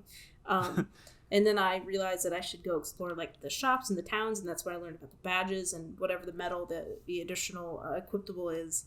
And I was like, this is what I should be doing. And then I really started experimenting with like the 2 and 3 modes on the bros attacks because I was just hitting the normal slow mo and like I was hitting like sixes. I'm like, this is great. Um, it is ruthlessly difficult. Some of the bosses can be ruthlessly difficult, in my opinion. I think the final boss is definitely up there with one of the toughest boss battles I've ever had. But then there were like sporadically like super difficult bosses that I thought shouldn't be super difficult. And then there was like, it would be like easy boss, like medium boss, super fucking difficult boss. Like, what the hell are you doing? You're doing something wrong. And then super easy. And then like awful, horribly difficult. Do you know what I'm talking about? Um, I didn't have that experience for the most part. I seriously beefed up my defense. Like, when I say 70%, it was a lot. Um, so I definitely did not struggle a lot on the bosses. Most of them were easy, like you said. There were a couple that probably where you were getting smacked around, they just took me forever because my attack was Mm-hmm. low, but my defense was so high that I could heal myself, I could survive. But I mean, I might be on a single boss fight for like 25 minutes. It would just take forever. No, there was a couple boss fights where I think I had leveled up enough to be like semi decent, but I feel like I healed myself like 30 times, and the boss was taking way too long, way too long. I do remember being a thing. Did you have to grind at any points? See, okay, I love grindy games, right? That's my thing. I love grinding for 3-4 hours, like Xenoblade Chronicles, RuneScape, love it. But this game is hard to grind because when you're in a dungeon, the enemies don't respawn when you leave, Mm. like which is a double-edged sword. So like I'll go to the room to the right, beat those enemies, go back to the room to the left, go back to the room to the right, and there's no enemies there, which is great when you're like trying to actually complete the dungeon. But like it's super hard for grinding. I had to like leave the dungeon, go to like the overworld or like the world map or whatever, and then come back to the dungeon and do everything over again. That drove me insane. Um, so it wasn't like traditional grinding, and the grinding that you did have or could do, it was very difficult to do. Yeah, that's a good point. I never even I never had to grind. I felt like the game gave me the appropriate amount of enemies. If I killed 90% of the enemies I came across, I was good to go for the whole game until the end. I went to town and I grinded for like 20 minutes, and then I beat all the enemies, and I was like, I got like 17 experience from this. I'm not doing that again. So no, I did not. In the end. Dang. Mm-hmm. Um But what was your final level, if you remember, of your characters? oh, I meant to look into that and write it down. No, I don't have it. I think mine was 35 and 34, which I think is pretty standard. Yours were probably the same. Every gameplay that I saw, they were like 35, 34, 36 maybe. Dang it. Um yeah, I don't know. I should have written that down. What else about difficulty? So, save points were pretty frequent. You know, you didn't get sent back too freaking far if you got a game over, which was nice. That's true. And they were always like right before a boss fight or like right before something was going to happen. So you always knew. You're always prepared. Like, oh, there's a save here. Something's probably going to happen in the next screen, which was fine. Yeah. And then because I played on NSO, I had the additional benefit of being able to save whenever I wanted. There you go. Which I know it's like you're super against that. You're like a gaming purist or whatever. But I did not use it that often. It was more like just in case. It's like the Pokemon thing where like you save and you're like, wait, did I save? I would do that. And it's like if I didn't save, then I knew I had a backup. Yeah. I forgot what I was about to say. I don't know. Oh, I was going to say that the dungeon maps had the save points marked, which was a nice little touch. That was also nice. I agree. Because That there's was not nice much key on those maps. That's about it. You get to... That's it. It's just for the floating save boxes. That's it. Maybe it showed you where the maps were in the other rooms. I don't remember, but Speaking of save though, the save screen was cool. So it's like as you're saving or whatever, a hand will come in and write the location that you are. It's like a passport essentially, which is another thing you do in the beginning. You take like Mario Luigi take like passport pictures, and then it writes it in, and then it stamps it like a passport, and it saves it. You got like a little vial of ink or whatever as the person's writing it. It's cool. I liked that. yeah, very, very nice touch for sure. I mean, this game is full of nice touches. It's just there's a lot of love that went into it. I agree. Like it's no wonder it's so fondly remembered and got a remake. It's a very nice game. But we got to talk about the freaking boss fight soon. Not yet, but soon. Um I think we should talk about the big differences in versions. I have a ton of notes here. I think you should take it away because I got none. So specifically versions, what I mean is the OG and the remake. So, I watched a video from Game Explain. This guy was talking about 10. There's a lot of differences, a lot of tiny ones, but this guy was talking about some of the big ones that he noticed while he was playing, and this is gonna blow your mind. You're gonna wish you had bought the 3DS version. Yay. So, features were added to prevent you from getting lost. This is huge, huge, huge. So there's a new map constantly on the bottom screen, Hannah. It is there because there are two screens. And it's a good map. It tells you precisely where you are, which is what we were just complaining about. Dang it.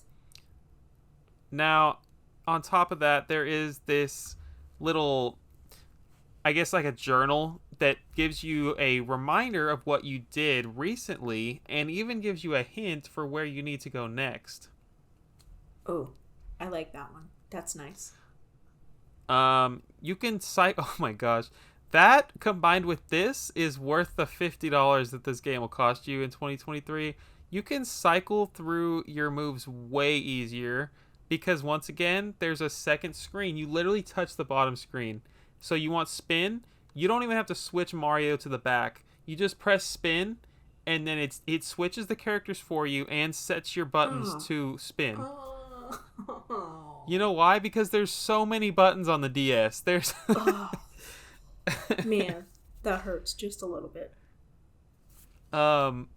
It's crazy. Like, I'm so glad that they didn't just remaster it, port it over. Like, they fixed what needed to be fixed. That being said, I'm mad about it. I'm also mad about it. That's like our only gripes with the game, and bam, fixed. Yeah. A few more things. One button will let you jump with both characters. You press X, you don't have to press A and B at the same time. You just press X. Spoiled. Anyone who played this on 3DS is spoiled. You can hold X to... Oh, this is crazy. So you're in battle. You know, we're complaining about how hard it is to dodge stuff or repel stuff. Well, you can just hold X in this game. Your characters block themselves. They just defend themselves. But you still take damage, but it's less than if you were just standing there. Oh. Why wouldn't you just hold X the entire time then? I feel like... I feel like that was a huge... I don't know. That makes the game a little way easier, perhaps? I'm not sure. I haven't played this version. That seems very like the Paper Mario series. Like, I can't remember there ever being a time where you can counterattack attacks in Paper Mario, but you can, like, block and defend. I think you just hold the button down. But I could be wrong about that one. But I'm pretty sure that's a thing. Dang it! Spoiled. I guess... This next one is weird. They removed the 3 different levels of the bros moves.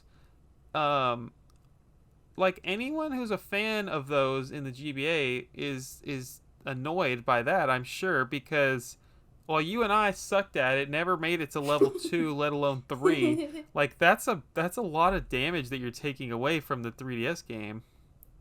Yeah, so is it just the slow version, or is it just the sped up, no button tap version? Just the level 1 version, I believe. Oh. Dang. That gets rid of a lot of the kind of strategy elements that they have. Huh. Yeah. I don't like that. There's an easy mode. Go figure. It makes you stronger and enemies weaker. And you can save anywhere, anytime, which was not a huge deal for us. But yeah, it's like... The weird thing is that they left the save blocks in the game, but you can also just save on your bottom screen whenever you want. That's awesome. Yeah. I think... I don't know if I could recommend someone go back and play the GBA one, knowing that this version is out there. This sounds like the premier way to play. Sure, but a lot of people have Nintendo Switch Online. And if you just pay a little extra and get the expansion pass, it's on there virtually for free. I don't know. I would recommend the original one. I like the sprite version, obviously, in the GBA versus the art style in the remake. Personally, I think the sprite work is just so beautiful. Why wouldn't you keep that? But I understand remaking it for modern consoles.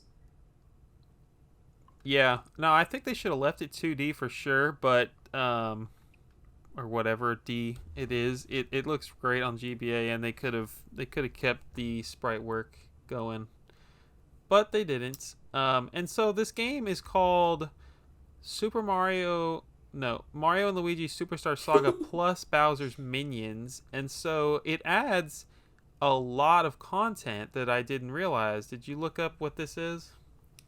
I did, but I bet you'd have a better explanation for it. So it's called Minion Quest: The Search for Bowser. It's this whole separate story that takes place alongside the events that are happening over in your Mario and Luigi playthrough.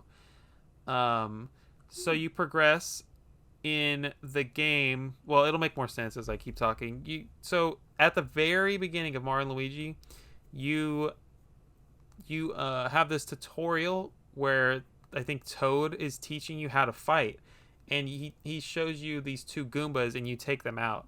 Well, they had this brilliant idea where you could follow what happens to those two Goombas after Mario and Luigi defeated them. I think it's hilarious. That's So awesome. I didn't watch all the cutscenes or anything, but I think like the two Goombas end up getting like put into a barrel, and they end up like, I don't know, floating down the river or something. And then three of the Koopalings find them and rescue them, and they start telling the Goombas how garbage they are and they need to do better and stuff. Um, Oh, and so you spend the whole game, this minion quest, playing as this Goomba and his army, and you're taking on hordes of enemies in the Bean Bean Kingdom as they are trying to go and find Bowser, because they found out that Bowser, he's got all this drama going on where he's rookie and he's Bowletta. drama. And so these Goombas and the Koopas and everybody, they start hunting down, like trying to get their freaking boss.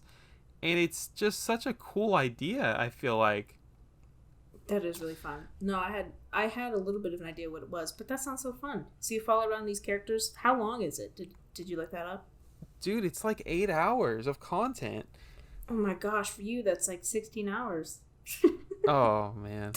Um so there's no roaming around, I don't think. It's just straight battles. There's a lot of cutscenes in between the battles, but basically um your army and the opposing hordes of Bean Bean enemies, they fight automatically, sort of, but as the player, you get to choose certain things, like which enemy types will attack. So you've got melee, flying, and ranged.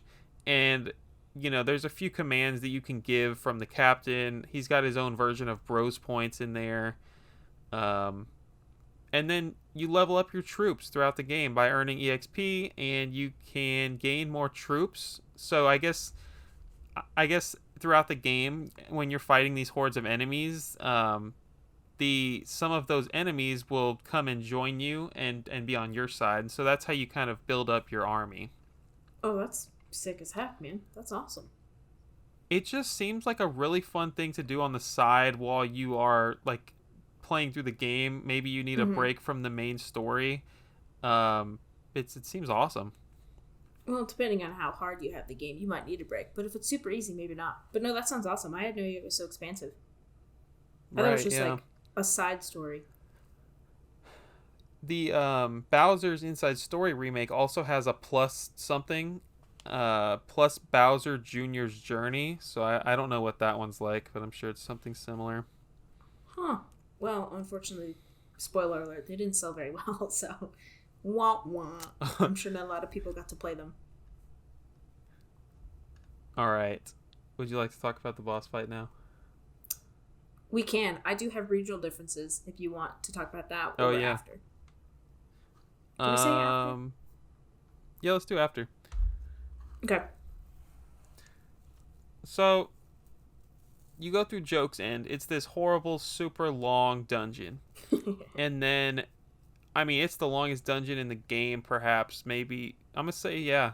I feel like we should talk about Joke's End for a minute. Did you have a quick trip through it? Was it difficult for you? How'd it go?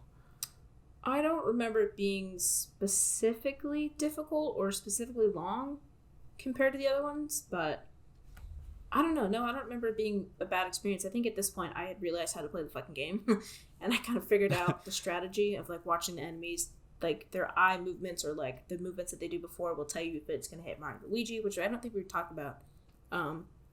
But I think I kind of got it. It clicked at this point. And so no, I don't remember it being particularly difficult.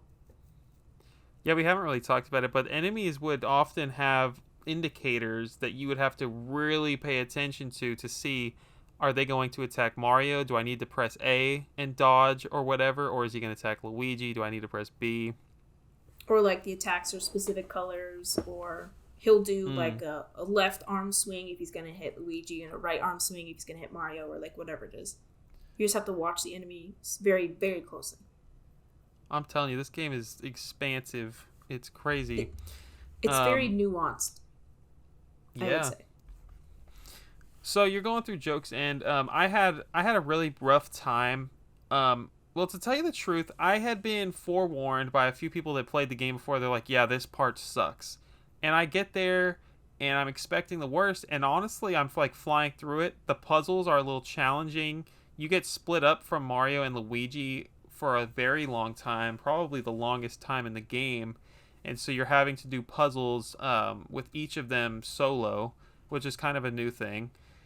And so I felt like I was doing really well. And then I get to this point where I'm so close to the final boss. I know that there's not much left to do because I've almost filled up my map.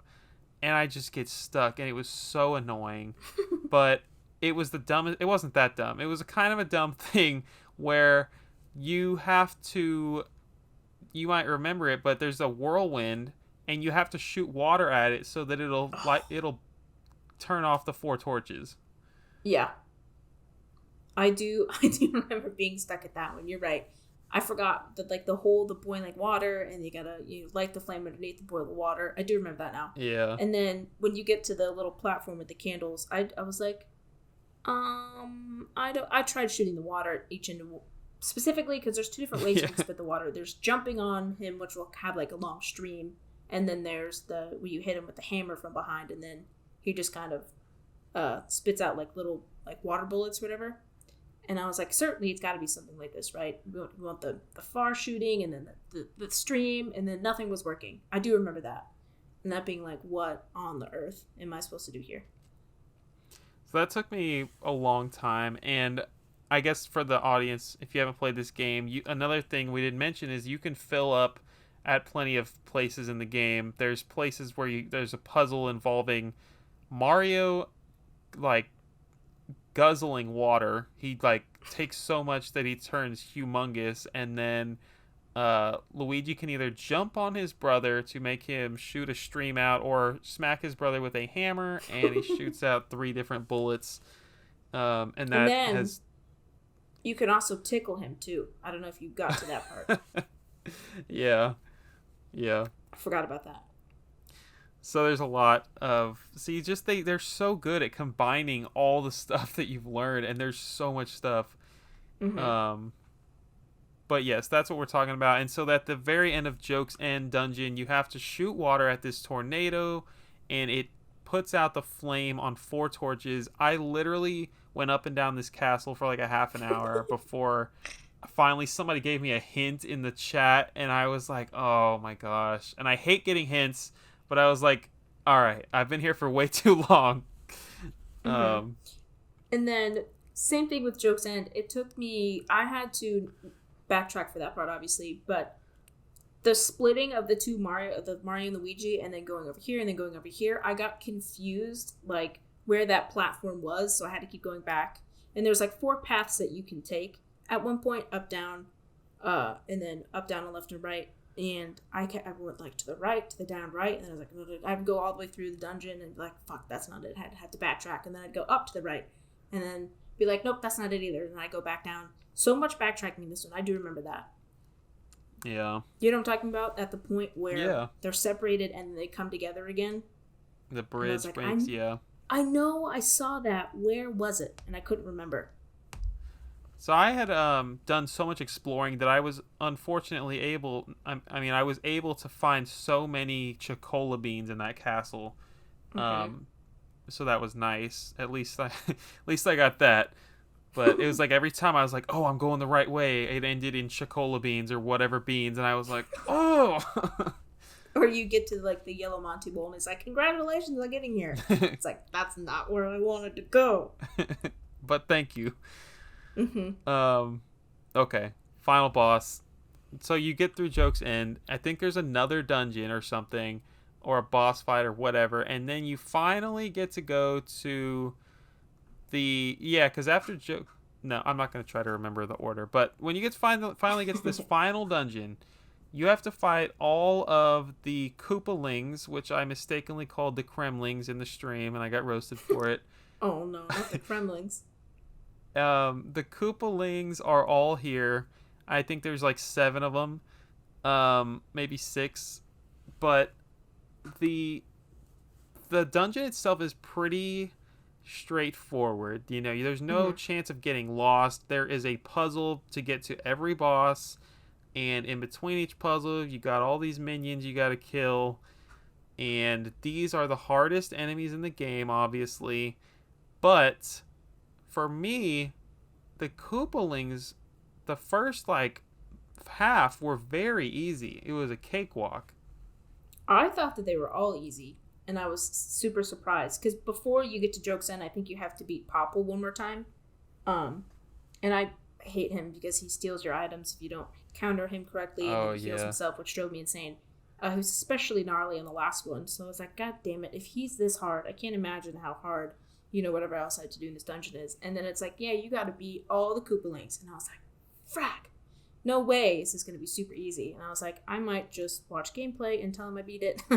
But like the first Koopaling was like no big deal. None of them were a big deal. The only ones that gave you a little bit of a problem were the ones where you have to beat them in a certain amount of time. But if you figure out how to do the counterattacks, because these counterattacks, if you land it properly, it actually hurts them a lot. That was perfect. Golden after that. After I figured out that strategy. I yeah, the once I got to Morton, the guy who's like gray, white, and black, he started messing me up. I think it took me a handful of tries, but um overall not too bad. It was very time Mm-mm. consuming to get through there, but once I finally made it to the final boss, man, this is what I'm excited to talk about. I I am so freaking angry. I streamed for 4.5 hours on Ugh. Monday night, I think, and I was like determined to beat this game, and I did not finish it because I got stuck for. I thought, wow, there's no way this boss could be that hard. Maybe a few tries, I'll knock it out. Holy crap. Mhm. Bowletta destroyed me. Yeah, so the first part of the boss fight is not super difficult once you kind of figure out her strategy and whatever, but the Yep. second part is just cruel. It is so cruel. Um, and then the fact that if you die at the second part, you have to go back and do the first part again, that also bothered the bejesus out of me. I hated that. Usually, when you're playing like these really tough RPGs, like there's like two or three stages of each boss, and if you die at the second part or the third part, you just get set back to the beginning of that part.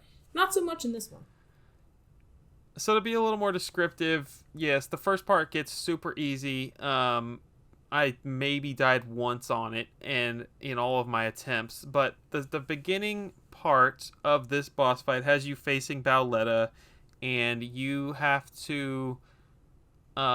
She can heal herself a handful of times, but it's nothing too bad. Like her attacks are far from the worst you've seen in this dungeon, let alone like I don't know the entire game.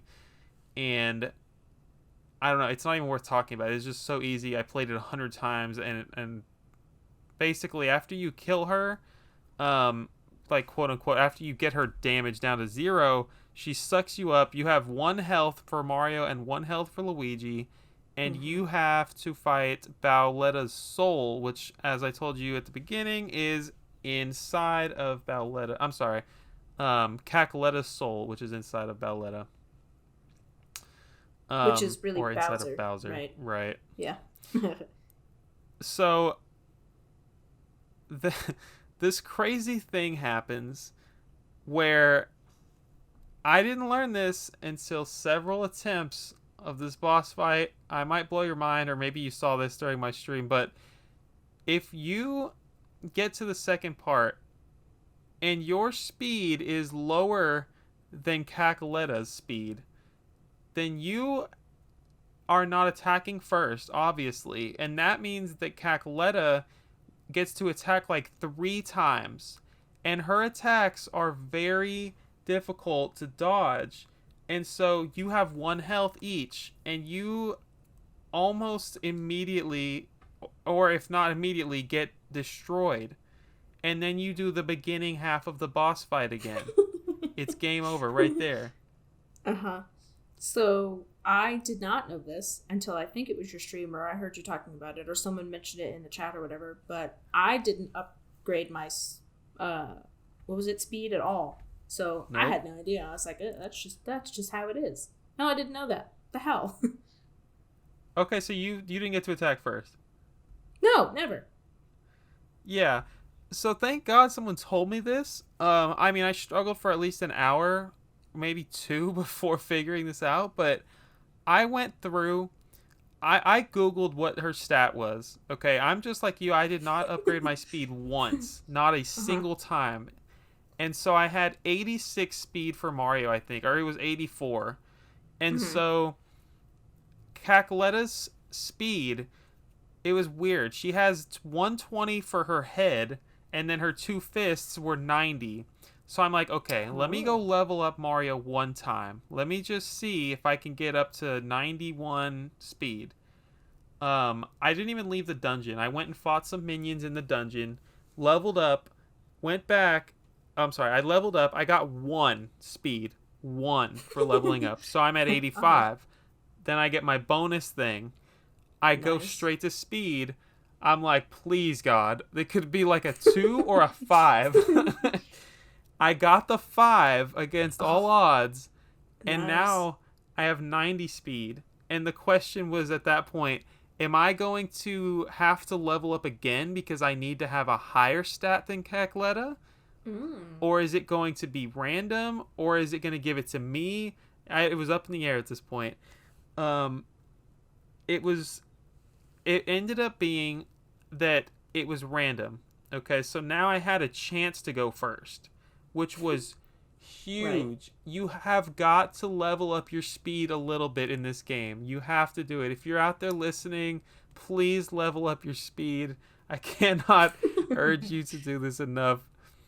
Oh man, I had absolutely no idea. So my strategy was I tried to keep, obviously, both brothers alive for the beginning part until I could heal myself. But then I was like, okay, fuck it. If one of them dies, I'll just focus, on the one character. And I finally got it with that strategy, with Luigi, because he can kind of like float a little bit, or he can hover. And then I was like, bam, revive mushroom, I got this. And that was how I won. But it took me a long time to kind of come up with that. It seems obvious, but I was like, no, I got to keep the brothers alive. Did you make a save state between the boss fights? No, for like the first 15 attempts, and then I was like, you know what? There's better things to do with my time. And this controller, which might inevitably be smacked against the wall. So yes, I did. I cheated. I was just curious. I don't even blame you. I was so angry. It was awful. And then I was even debating, like, just saving after every attack so that I could go back. And I was like, that seems like... It seems like a cop-out, but, like, had I had to play for, like, 10 more hours to beat that boss, I would have done it. 10 more hours. Why not? Yeah, I mean, your game says you played for 18 hours, but as many hours as you spent on that boss fight, it's not 18 hours. I'm sure it's not. Well, it counts if you go back, doesn't it? Or does it just delete whatever you did? I imagine a game over would take you back to your previous time, but I'm not 100% sure on that. I don't know. It could have been, I guess it could have been like 20 hours. Certainly not 30. I think what my game said was 25. So I was Mm. adding hours on because of how long I spent on that boss fight. But anyways, um, the crazy thing for me is that once I finally did get this, so I got to the end. I'm sorry, I beat the first part. I beat Bowser, Bowletta, whatever. I got to the soul, and I was on it for no joke. I think it took me 45 minutes, Hannah. I was literally on this boss fight, healing, attacking, healing, attacking, healing. I was hitting their heart. Okay, in this boss fight, you have to hit Cal- Cacoletta's soul. Her heart grows 3 sizes like the Grinch, and you have to take it out. Which only happens like once every 5 turns because it takes so long. And you're Right. constantly healing, and you're putting more bros points, and it's like, dude, I think it's because I didn't level up my attack enough, and because Mm-hmm. I didn't learn level 2 and level 3 bros, but like I was doing 40 to 50 damage every turn, and it Mm-hmm. took me 45 minutes. It was insanity. Ugh. Yeah, I had a similar experience. I had at that point learned one of each of the bros moves really really well, and I was able to do the third level on it, which I think was my only saving grace. Oh wow. I think in that boss battle, I was like, okay, you know what? I know I'm gonna die. Let's just practice anyway, and I did, and I got fairly decent. I wouldn't say good. I'd say fairly decent at it. But yeah, the boss fights where they heal, it just drives me insane because I was hitting like 30s, 40s, and then this bitch over here would fucking heal 60 on her face and like 40 on her hands, and it's like that just undid everything that I did. And then it was spoiled for me, but one of the hands was weak to fire and the other was weak to lightning. Um, you didn't catch on, yeah. Didn't know that. This game, dude, that boss fight, I should have learned. I should have definitely learned a move and got it up to level 3. That would have been a Mm-hmm. game changer. That was what I did. It was whatever the hammer equivalent was to both of the bros. And then during the boss fight, after like this fucking swinging hands and the stars and the flamey whatever you have to jump over, she does this weird thing where she shoots lasers out of her eyes, but like it seems like the game glitches. And like the first time I saw that, I was like, what's happening? I was like, what's going on? And then immediate death. I had no idea what was going on. I got lasered and bam, done. Yeah. I mean, did you figure it out? Well, I figured it out. Where her eyes go is where the lasers are going Yeah. to go. So you have to jump the opposite. I mean, you have to jump, like, you raise your characters above the thing. And I was like, at first it confused me. It's like her eyes are where her lasers are going to go, or her eyes are where I should jump. And then that messed me up like 3 or 4 times. It's where the lasers are going to go. So you got to do the opposite. It's crazy. So Cacletta is attacking with these lasers, and it makes the whole game freeze. You think the game is like broken or something, And and flash, then like a strobe light. yeah, and so you have to look at her eyes. Come to find out, like one is gonna be they're either gonna be pointed up or down, and left eye is Luigi, right eye is Bowser, and it's like I'm sorry Mario, Mario. and it's like you have a very short time to figure out like your brain has to really get the gears going because you have to figure out which one does which eye coordinate with, and then Mm-hmm. is it up or down, is it A or B to make that person jump. It's Mm-hmm. nuts, but I was pretty good at it. I got pretty good at it too, and I really, really liked that you didn't have to be fully up, like in the top of your jump before it freezes. You can be like just a teeny tiny little centimeter Yeah. off the ground, and you were good. I was like, oh, that was awesome. They were generous for sure. Yeah, they were. um But yeah, the boss fight took me a long time. so looking up the stats after I beat it, or someone else did it while I was playing it, but she has 1200 health, which is nuts. What? Holy moly! No wonder why it took so long. And Holy then crap! I didn't know that. what I found out also is apparently they dropped her speed down to 80 in the 3DS game, Mm-hmm. but she has even more health and she's even harder in the 3DS game. Oh, huh. I did Well, now not that's expect that. interesting. No, me either. You think it would be easier all around, but I guess not. They're like, we made so much of this stuff easier. You guys got the boss battle No problem. That's awesome. I couldn't wait to get that off my chest. That was such a pain. Good lord. I agree. And then, honestly, I don't even remember what the ending of the game is. I was just so relieved to get over the boss fight. It was like, all the stress has been lifted off my shoulders. Yeah. I don't know. We got Peach's voice back. Who knows? Who cares? I beat this stupid boss. I don't even care what happened in the story. I know, dude. Watching you play it on stream, I didn't tune into any of your live streams because I didn't want to be spoiled on it. Not that there's a big story anyway, but I like to experience things firsthand. But I tuned in after I'd already beaten the game to watch you play the boss fight, and I swear to God, I've never laughed so hard in my life. Just you would enter in a boss fight, you'd be so good at the first part, and I was like, wow, that was incredible. And then we'd all be like, oh my God, dude, you got this. Go for it. You're gonna do so well. And then you die like in the first hit. First hit. You don't got this. That was awesome. Oh, I hated that fight so much. I guess any other likes and dislikes? Is this game replayable? Let's talk about that a little bit. As far as specific likes, I liked how they referenced a lot of like their old hardware or like their old games or whatever. Like specifically, I don't remember where it was, but there's like a cardboard cutout of Bowser hanging down, and then there's the bridge, and you have to get the axe or the hammer or whatever at the end, and then the bridge breaks. That's fun. Part of the messaging system that Bowletta or whatever uses is like a Game Boy Advance, the good old wide one, not like the foldable, not the SP, the foldable one. What else? There was just cool little references to all the other games that I really, really appreciated. That was fun, specifically. I think we've kind of talked about what we disliked. I think, in terms of difficulty, what would you rate it? Like, as far as difficulty to all... you could either do all the other games or, like, the Paper Mario games. Specifically, Mario RPGs. Where would it rate as far as difficulty? Oh,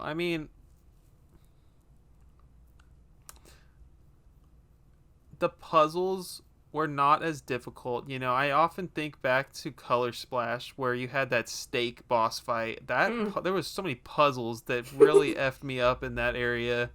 Uh-huh. I would say the puzzles were definitely easier, but Yeah. Battles probably harder than the Paper Marios that I have played so far. I agree. I don't remember. I played Paper Mario 64 as a child, and I remember beating it. So I don't remember it ever being that super difficult. And I feel like I looked up a lot of like other people's opinions, if they prefer Paper Mario, if they prefer this game. It was pretty much split 50-50. But I was trying to look at specifically what's different in the combat, and I'm no expert in terms of that, but it seems to me like Mario and Luigi is like more nuanced. Like there's different... If you master, like it's hard, like I said, it's a steep learning curve. It's hard to kind of like master all these things, but once you do, the game becomes significantly easier, if that makes sense. Whereas Paper Mario, you have like different partners and there's different strategy that way, and you can also equip different badges and stuff like that. They're very similar but different. I think I prefer Paper Mario games over Mario and Luigi, but I've only played one, so I don't know if I can really say. Yeah. But I don't know. I need to play more Paper Mario. I need to play more Mario and Luigi to have a better comparison, I guess. As far as replayability, I won't be replaying this game before I die. That is for sure. I think, ask me in a couple years and I might look fondly on this moment, but now not so much. But if you are someone who likes to unlock everything and beat everything, there's definitely a lot to unlock. Like we said, there's the Monty Mole things, there's tons of badges, the beam thing. Also, we didn't talk about it because I didn't find any, but there's hidden question blocks that contain hoo-hoo beans, and there's 42 in total, and I found wow. Mm-hmm. That's funny. Mm-hmm. I found not a one, so 42. I guess they're like invisible, and you have to jump to find them. So I guess I wasn't just jumping randomly. Do you have interest in playing the sequels? if I'm in the mood for another Mario RPG and I run out of Paper Mario, then yeah, maybe. And I I hate guess, myself, then maybe. yeah, it's a time commitment, and I don't know. I've definitely have some nostalgia for Partners in Time, and for what I did play of Inside Bowser's Inside Story, it was like, wow, this is going to be a really fun and interesting game. Um, I can tell you that I'm definitely interested in playing the sequels, but I'm not at any time soon going to be diving back in. Honestly, this Bowletta fight just wore me the heck out, dude. Yeah, I agree. I definitely agree. But um, yeah, let's talk about the sequels. So, 2005 we had Partners in Time. 2009 we had Bowser's Inside Story. Those are both Nintendo DS. Mm-hmm. 2005's Partners in Time has you pressing A and B for Mario and Luigi, but then you have Baby Mario and Baby Luigi on their backs, and those are X and Oh. Y. So Mm. there's more puzzles involved that way. You know, you've got more hammers, more attacks, all kinds of crazy stuff going on in that game. The Partners in Time is definitely the one that is people are not a big fan of.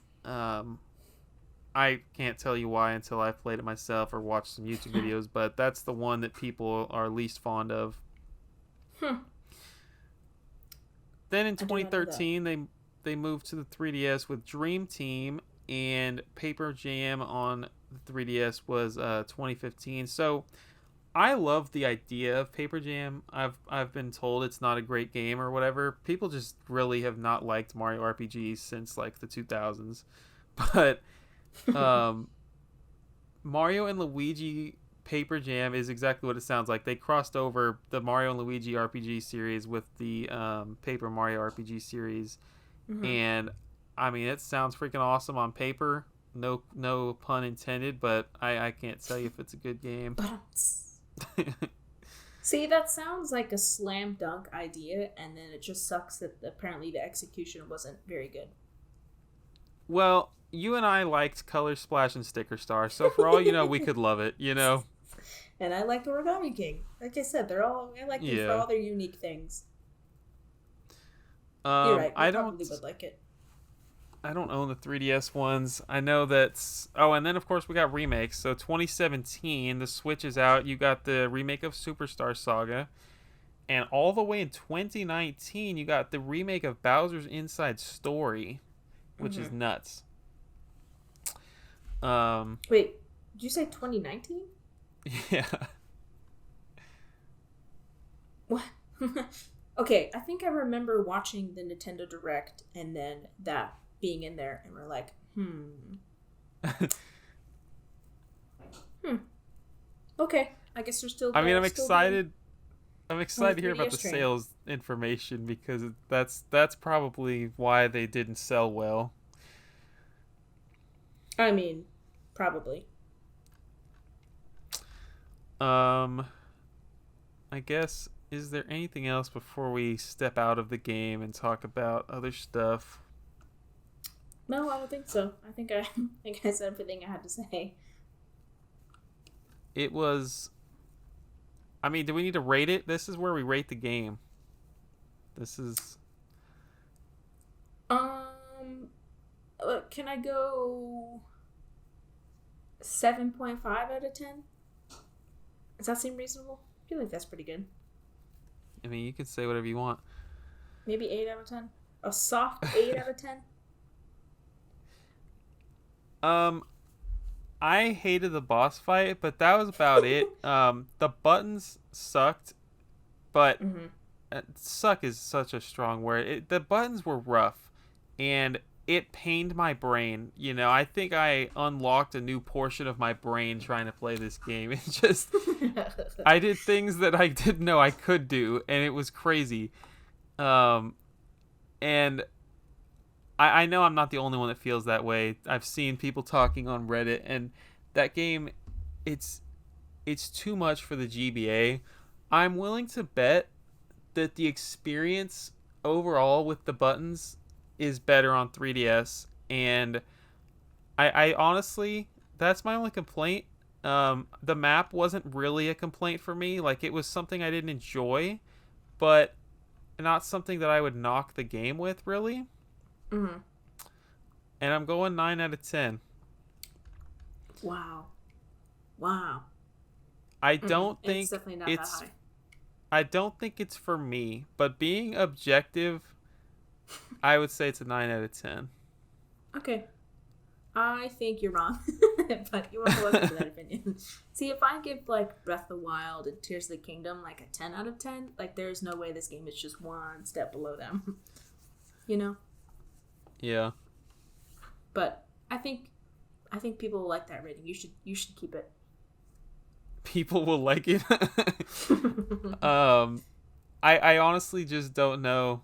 I don't have enough negative things to say to knock it lower than that. Okay. Well, I'm just gonna say that if you ask me in maybe a couple years or a couple months, I might say differently. But given that I just beat it and like I just went through that boss battle, I'm not loving it so much. I don't know which one is going to be more accurate. Um I would only have to assume that the 3DS version is. I mean, let us know in the comments of the YouTube video if you've played this game, or come hang out in the Discord. I would love to know what the 3DS one, how it stacks up.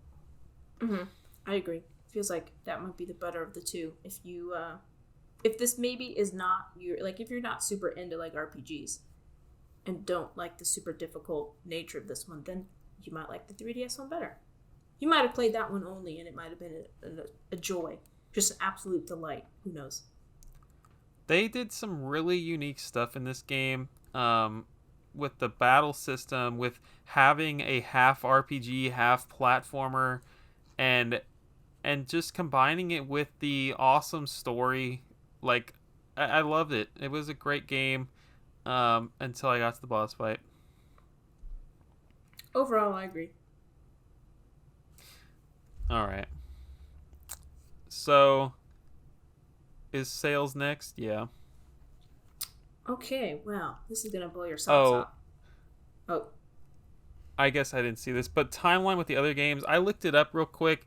If you're gonna play through these games for the story or whatever, the redditors say that you can play them in just the order that they released. The events of the third game kind of clear some things up in the first two games, but yeah, not a whole lot of continuity issues. But yes, go so ahead. basically, just standalone games. Okay, so on the original Game Boy Advance, in which was released first, it sold around 2.15 million copies, which is pretty decent. Um, and then so you'd think that the 3DS remake would have sold significantly more because the install base of 3DS is so large, and they added so many cool new things, new graphics, blah blah blah blah. You want to take a stab at how many it sold? No, I'm gonna say 500,000. That is exactly it. Yes, correct. A quarter of what they sold originally. On a bigger install base. Yeah. So this was, and the next one, what was it? Bowser's Minions, or whatever the next one that came out on 3DS. It's kind of part of the reason why Alpha Dream went bankrupt, because there wasn't a super whole lot of sales. Although 500,000 still seems pretty good, but maybe just not as good as they were expecting, or to get them out of that debt. Wait, they did 500,000 again? I don't know. No, I think it was far, far, far, far less for the next one, but Oh, yeah, that makes sense. not good. All right. Yeah, this game sold incredibly well on the GBA, it sounds like. I believe this is one of only 8 games on the GBA that got the Player's Choice reprint. Oh, huh. That's cool. I never would have guessed that one. I would have guessed like the freaking remakes, or not remakes, but the ports of Donkey Kong Country and like all of the freaking Super Mario Bros. 1 and 2 and 3 would have been the only ones that got that, but that's cool. That is cool. Okay. Well, now we're going to take a step back and listen to what you guys have to say. The question that we asked on Discord and on Hannah's Instagram story was, what is your favorite franchise of Mario RPGs? Is that right? No, I didn't say franchise. I just said game. What was your favorite overall? Oh, Favorite Mario gotcha. RPG? So, either a lot of people have not played any Mario RPGs, or they just weren't particular in answering. But I have a few responses here. So we have Natorius7 says, I'm going to say Mario Luigi Dream Team. Wow. Cool. That's not a favorable one. I guess not. Well, could be nostalgia, whatever. Next we have Ben Strohecker with Super Mario RPG. He says he really enjoyed playing that one. Then we have both Asher Tharp and Giant Robots saying Paper Mario 64, and I could not agree more. Absolutely fantastic. The best Paper Mario games. And then we have Sakxuz,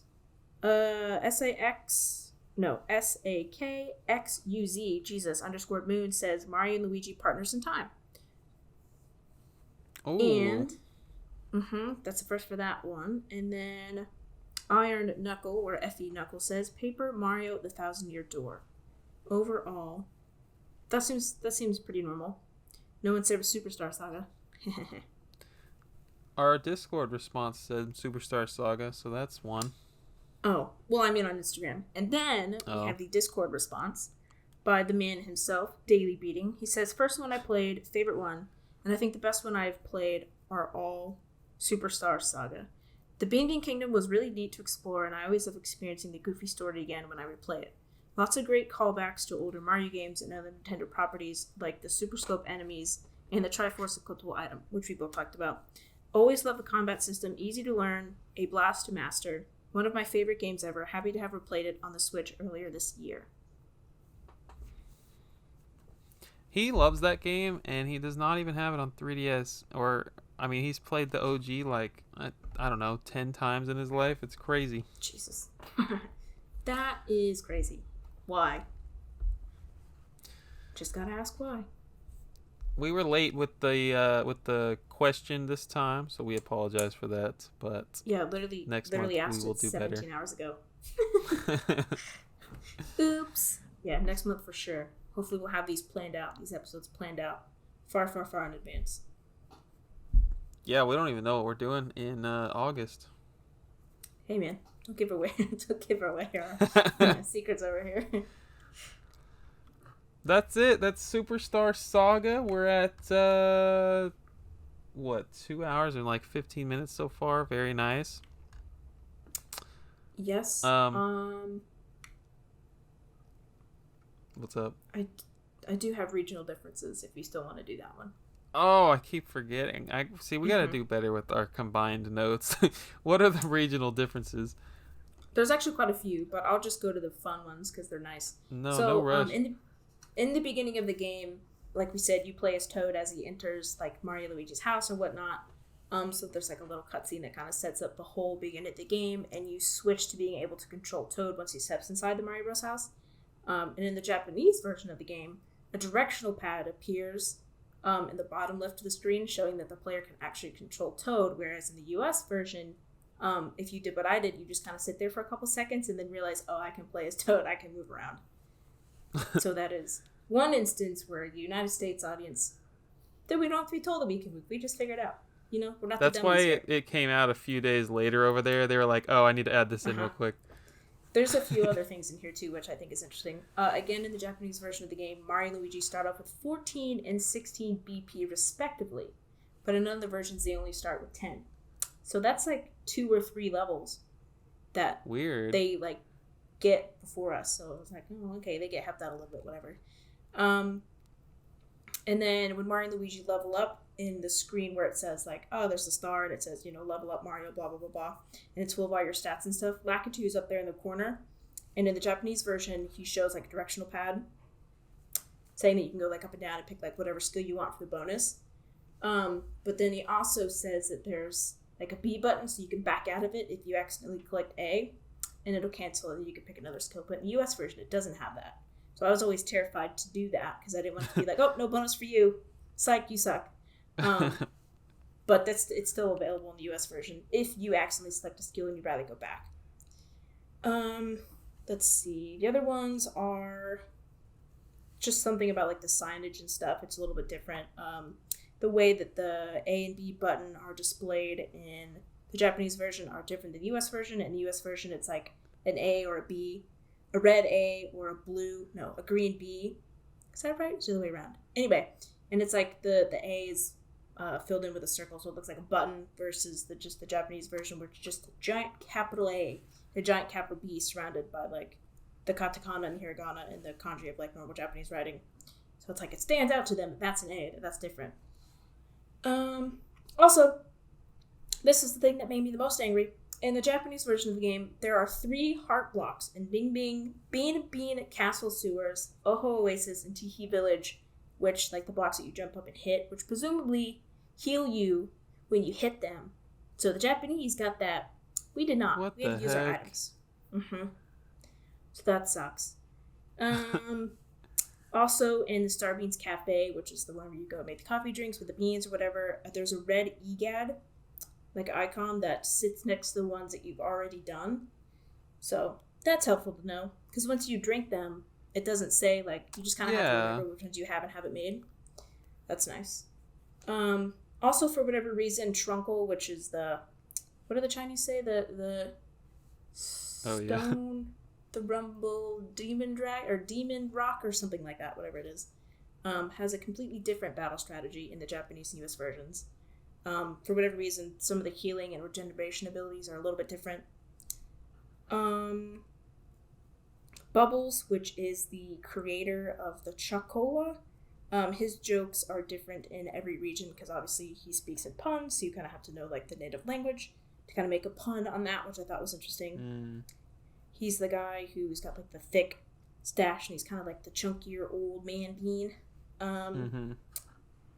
Fun fact about him, in Japan, his character's name is Bakara, which I thought was supposed to be like Baka, which is like a play on that, which is like idiot or fool. Not that that would fit him particularly, but it's actually derived from the word Bacchus, otherwise known as Dionysus, the Greek god of wine, fertility, and theater. Oh, let's go. So, wow. Also, I read that might be not true, and it's actually derived from the word katakata, which is just an onomatopoeia for louder laughing. Neither of those is evidently obvious. Yep, so I found that out doing a little bit of research. But yeah, those are just some of the little regional differences. But I thought that was really interesting. Those are some interesting ones. It's not like, we covered up this cross so that the Christians in America wouldn't get mad. It was like, those are Right. very wild and random. Just kind of weird. Except for the heart boxes. Why didn't we get the frickin' heart boxes, man? Yeah. Okay, now I think we're done. Yes. Nice freaking work. Let's talk about our lives. So you got to come to Texas. We got to hang out for a minute, do a little game hunting. Heck Always yeah. love having you. It was a lot of fun. We ate at Whataburger. Had my first patty melt. Mwah.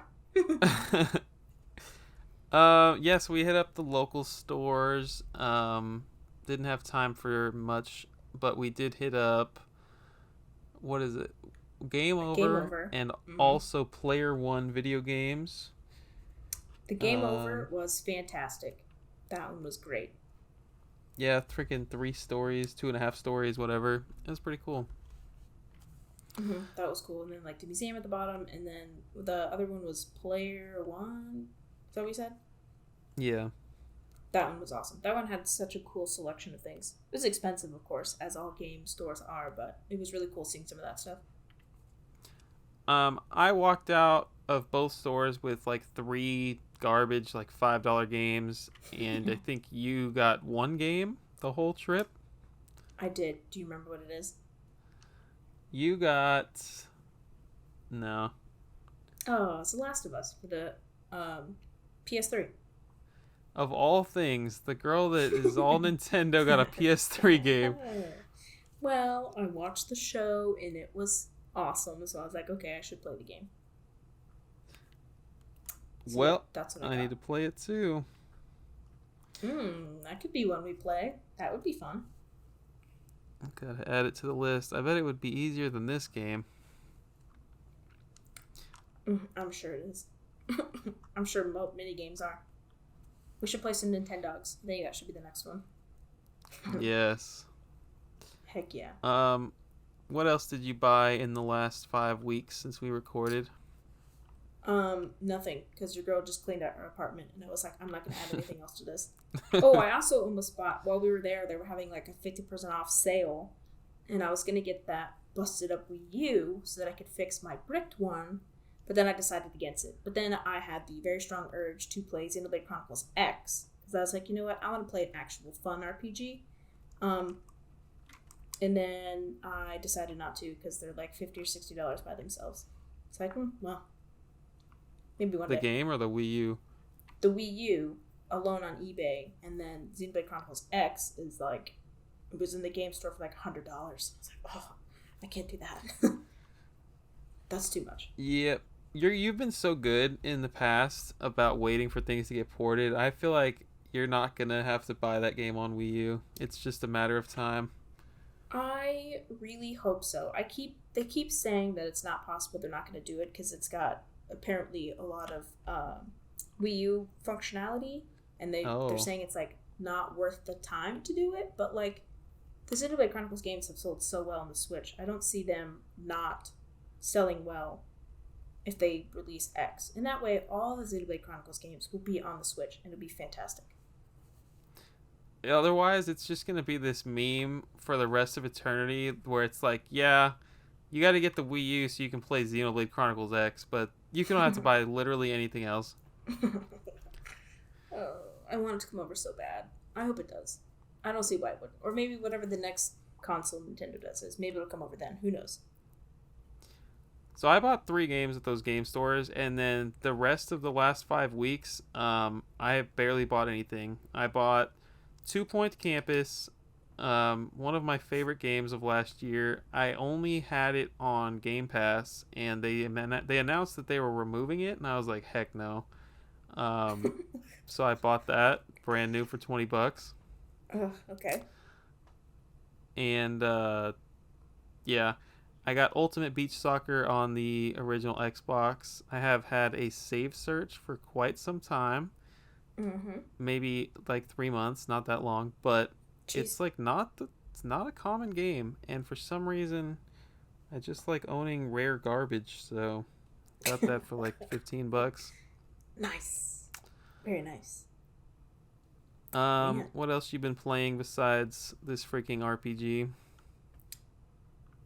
That's it, dog. I might pop in Tears of the Kingdom just to play a little bit, because I can't help it. I can't help myself, but it was really just Superstar Saga, because I wanted to finish it before the episode. So it was basically just that. Dude, I have been gaming so much since I beat Zelda. Let me tell you. Bring it on. Let me hear it. I'm like, yeah, I bought 56 games, but I didn't play anything. No, dude. I played, let me see, 2, 4, 6. I beat 8 games since we beat Zelda. What? Yeah. Like small games. I don't know. You tell me. One of them was Trinity Trigger. Okay. That's probably the longest one. But, and Superstar Saga. But, yeah, I'll just talk about them real quick. So, Yoshi's New Island would definitely recommend. I probably talked about it in the last episode, but I finished it. Really, really good game on 3DS. Mm-hmm. I definitely mentioned that I got the new Sonic Origins Plus collection that came out on all consoles.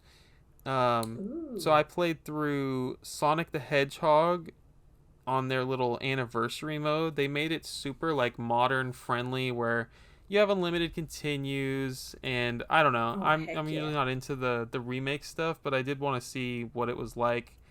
And you can play as Amy Rose, who didn't exist when Sonic 1 came out, so that was fun. That's fun. Oh wait, we played Ninja Turtles. Hey. Turtles in Time. That one was fun. I liked the unlimited replays. That was fantastic. Love that. Definitely. Yeah, so we played the arcade version. Mm-hmm. Oh, and freaking Shrek Super Party. Hang on. Yeah. Yes. I don't care, dude. 2 out of 10 on every gaming website, dude. That game is very good. Everyone listening needs to go try out Shrek Super Party. That's what I'm saying. It was fun. Is it Mario Party level? No, I would never say that. I would never go that far. But it's pretty close, right? It has some edge on Mario Parties. I'm not even gonna lie. Like, it was the most of the mini games were like this, just more well thought out. I mean, it was weirdly good. It was very strange how good the game was. That's what I'm saying, dude. And then the fact that we only played it once, of course. I wasn't gonna make you suffer through it if you didn't like it, but turns out you did like it. But there are so many mini games. Yeah, yeah. It was Um. awesome. So yeah, we played some Shrek Super Party. We played Wave Race and Wave Race on the GameCube. Both very solid games, I think. Heck yeah. Um. I also beat Sonic CD on that same Sonic collection. It Oh, was nice. okay. Oh. Yeah. Dude, honestly, after playing through Zelda, is like most of the stuff I've been playing is like 6 out of 10. Like I just played this masterpiece of a game and now I'm like, I don't know. These games are all right. It's the Zelda Um effect. It makes everything not good.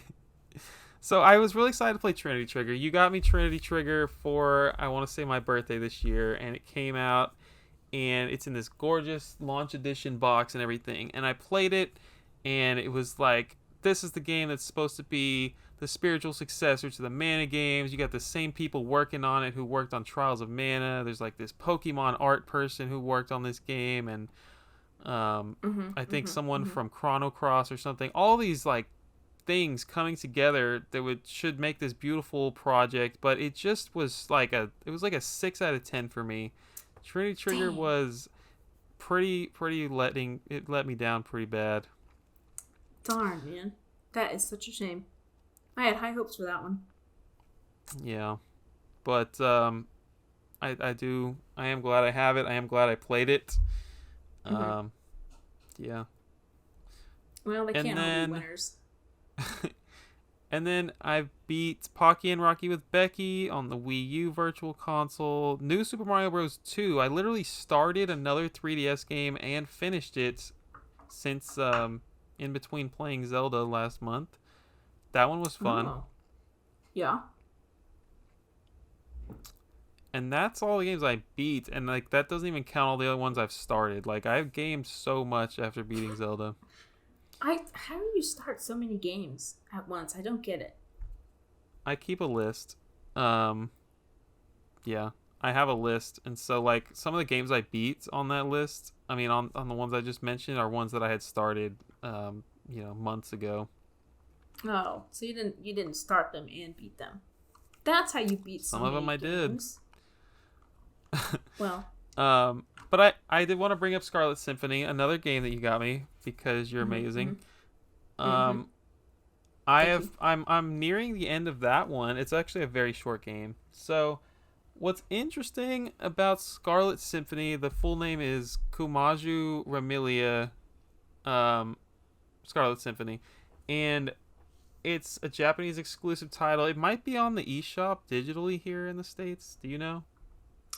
I don't, but Limited Run Games literally just announced an English localization is coming to the Switch, so hell yeah. Really Screw good that. at I got the real thing. Anyways, the game 6 out of 10 again. But anyways, I want to talk about it a little bit. Dang. So I was under the impression, I'm sure a lot of people are, that this is going to be a Metroidvania. Wrong. It looks exactly like Castlevania Symphony of the Night, which is where the Vania comes from in Metroidvania, and they made it look so similar. They ripped off so much Castlevania in this game, and what it actually is the old Castlevania before they went Metroidvania, quote unquote. It's just straight up 8 or 10 levels, and so you go left to right. Not left to right like Mario, but you go through each level, fight the boss, move on, and that's what it is. But the problem is, Oh, here it comes. I don't know. It's just not fun. Okay. Oh. I mean, One of I don't these know. days, I'll get you a No, fun one. you're killing it. I'm not sitting here roasting you. I'm happy with the gifts, obviously. Oh Um, man. but yeah, that game, the game could be better, and it looks like people online agree. I think a lot of people have been coerced into thinking it's a Metroidvania, and they've been disappointed with a 3 hour freaking side scroller. Me. See, I know nothing about Metroidvania or Castlevania or the series in general. So I was like, Metroidvania, bam, done. No, bro, you killed it. Mm-hmm. Um, I tried. all right. Next month, you're gonna play and buy some stuff so that it's not just Christian's 15-minute soapbox. Okay. Next time. Um, that's it. That's all I got for this episode. I mean, I have a little bit of news, but it'll be really quick. Oh, dude, I'm not in a rush. Let's talk news. So, Limited Run Games had their like non E3 presentation. Ooh. And so I didn't really care about a lot of things, but a lot of people were really hyped about it. So the Castlevania Advanced Collection is coming to the Switch with not one, not two, not three, but 4 different cover arts if you're into that. And the only thing that I gave a shit about is the Gex trilogy is also coming, which includes Ooh. Gex, which is I think it's a side-scrolling game, which I didn't know about. Gex Enter the Gecko, which is my favorite, and then Gex 3 Deep Cover Gecko. We were like talking about Gex like 3 days before they announced it. I was so excited, and I sent you the freaking snap or the screenshot of the announcement. I was so excited. I wasn't watching this live because I didn't know it was happening, and then I heard it, I saw it on Twitter, and I got so excited. It doesn't have a release date, doesn't have a price, so I assume it'll be $60 in like 3 years. It's funny, 4 million people are gonna buy like all 4 covers of those Castlevania games. And they look amazing because it's previous covers, I think, that they just kind of reworked on the Switch box, if I'm remembering correctly. But yeah, sweet. What else? Then let's see what else. Jurassic Park Classics game collection is coming, which includes the NES, Game Boy, and Super Nintendo versions of the games. I know nothing about that. I know that some people were excited about it. That was a cool surprise. I don't know anything about those games either, but it's pretty cool. I didn't realize there were so many Jurassic Park games. Apparently, there's a bunch of like arcade games and stuff too, which is interesting. I don't think it's obviously not those versions though, unless the arcade versions are just ports of those ones or vice versa. I don't know. Like I said, don't know. And then the goddamn game that I gave you, Scarlet Symphony, is also coming. Yay!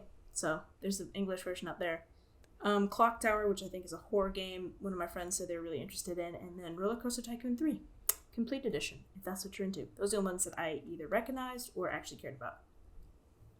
I did not hear about Roller Coaster Tycoon. That's cool. I think there's already a Roller Coaster Tycoon on the Switch, so I guess that was the first one. This is the third one. I don't know. Interesting. I didn't know that either.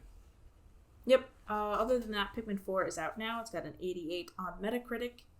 Also, the Pyra and the Mithra amiibo are also out, and it has also come with a update on Xenoblade Chronicles 3, which adds new amiibo content, which is nice.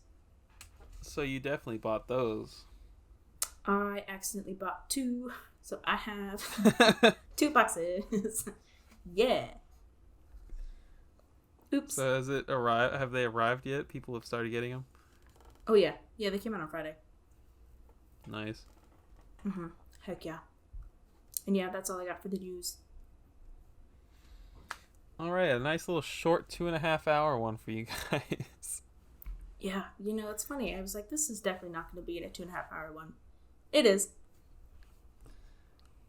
Yeah, I don't know how we do it, but hopefully y'all enjoy it. Heck yeah. Hannah, where can the people find you on the good internet? Game Girl Advance SP on Instagram.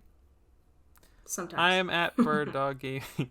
I'm at Bird Dog Gaming everywhere. Thank you so much for listening. Join the Discord. Rate this podcast somewhere. Tell your best friend to listen to it. Thank you for the support. We are 40 deep now. Woo! Heck yeah. We will see you in August for some topic that we don't know what it is. See ya.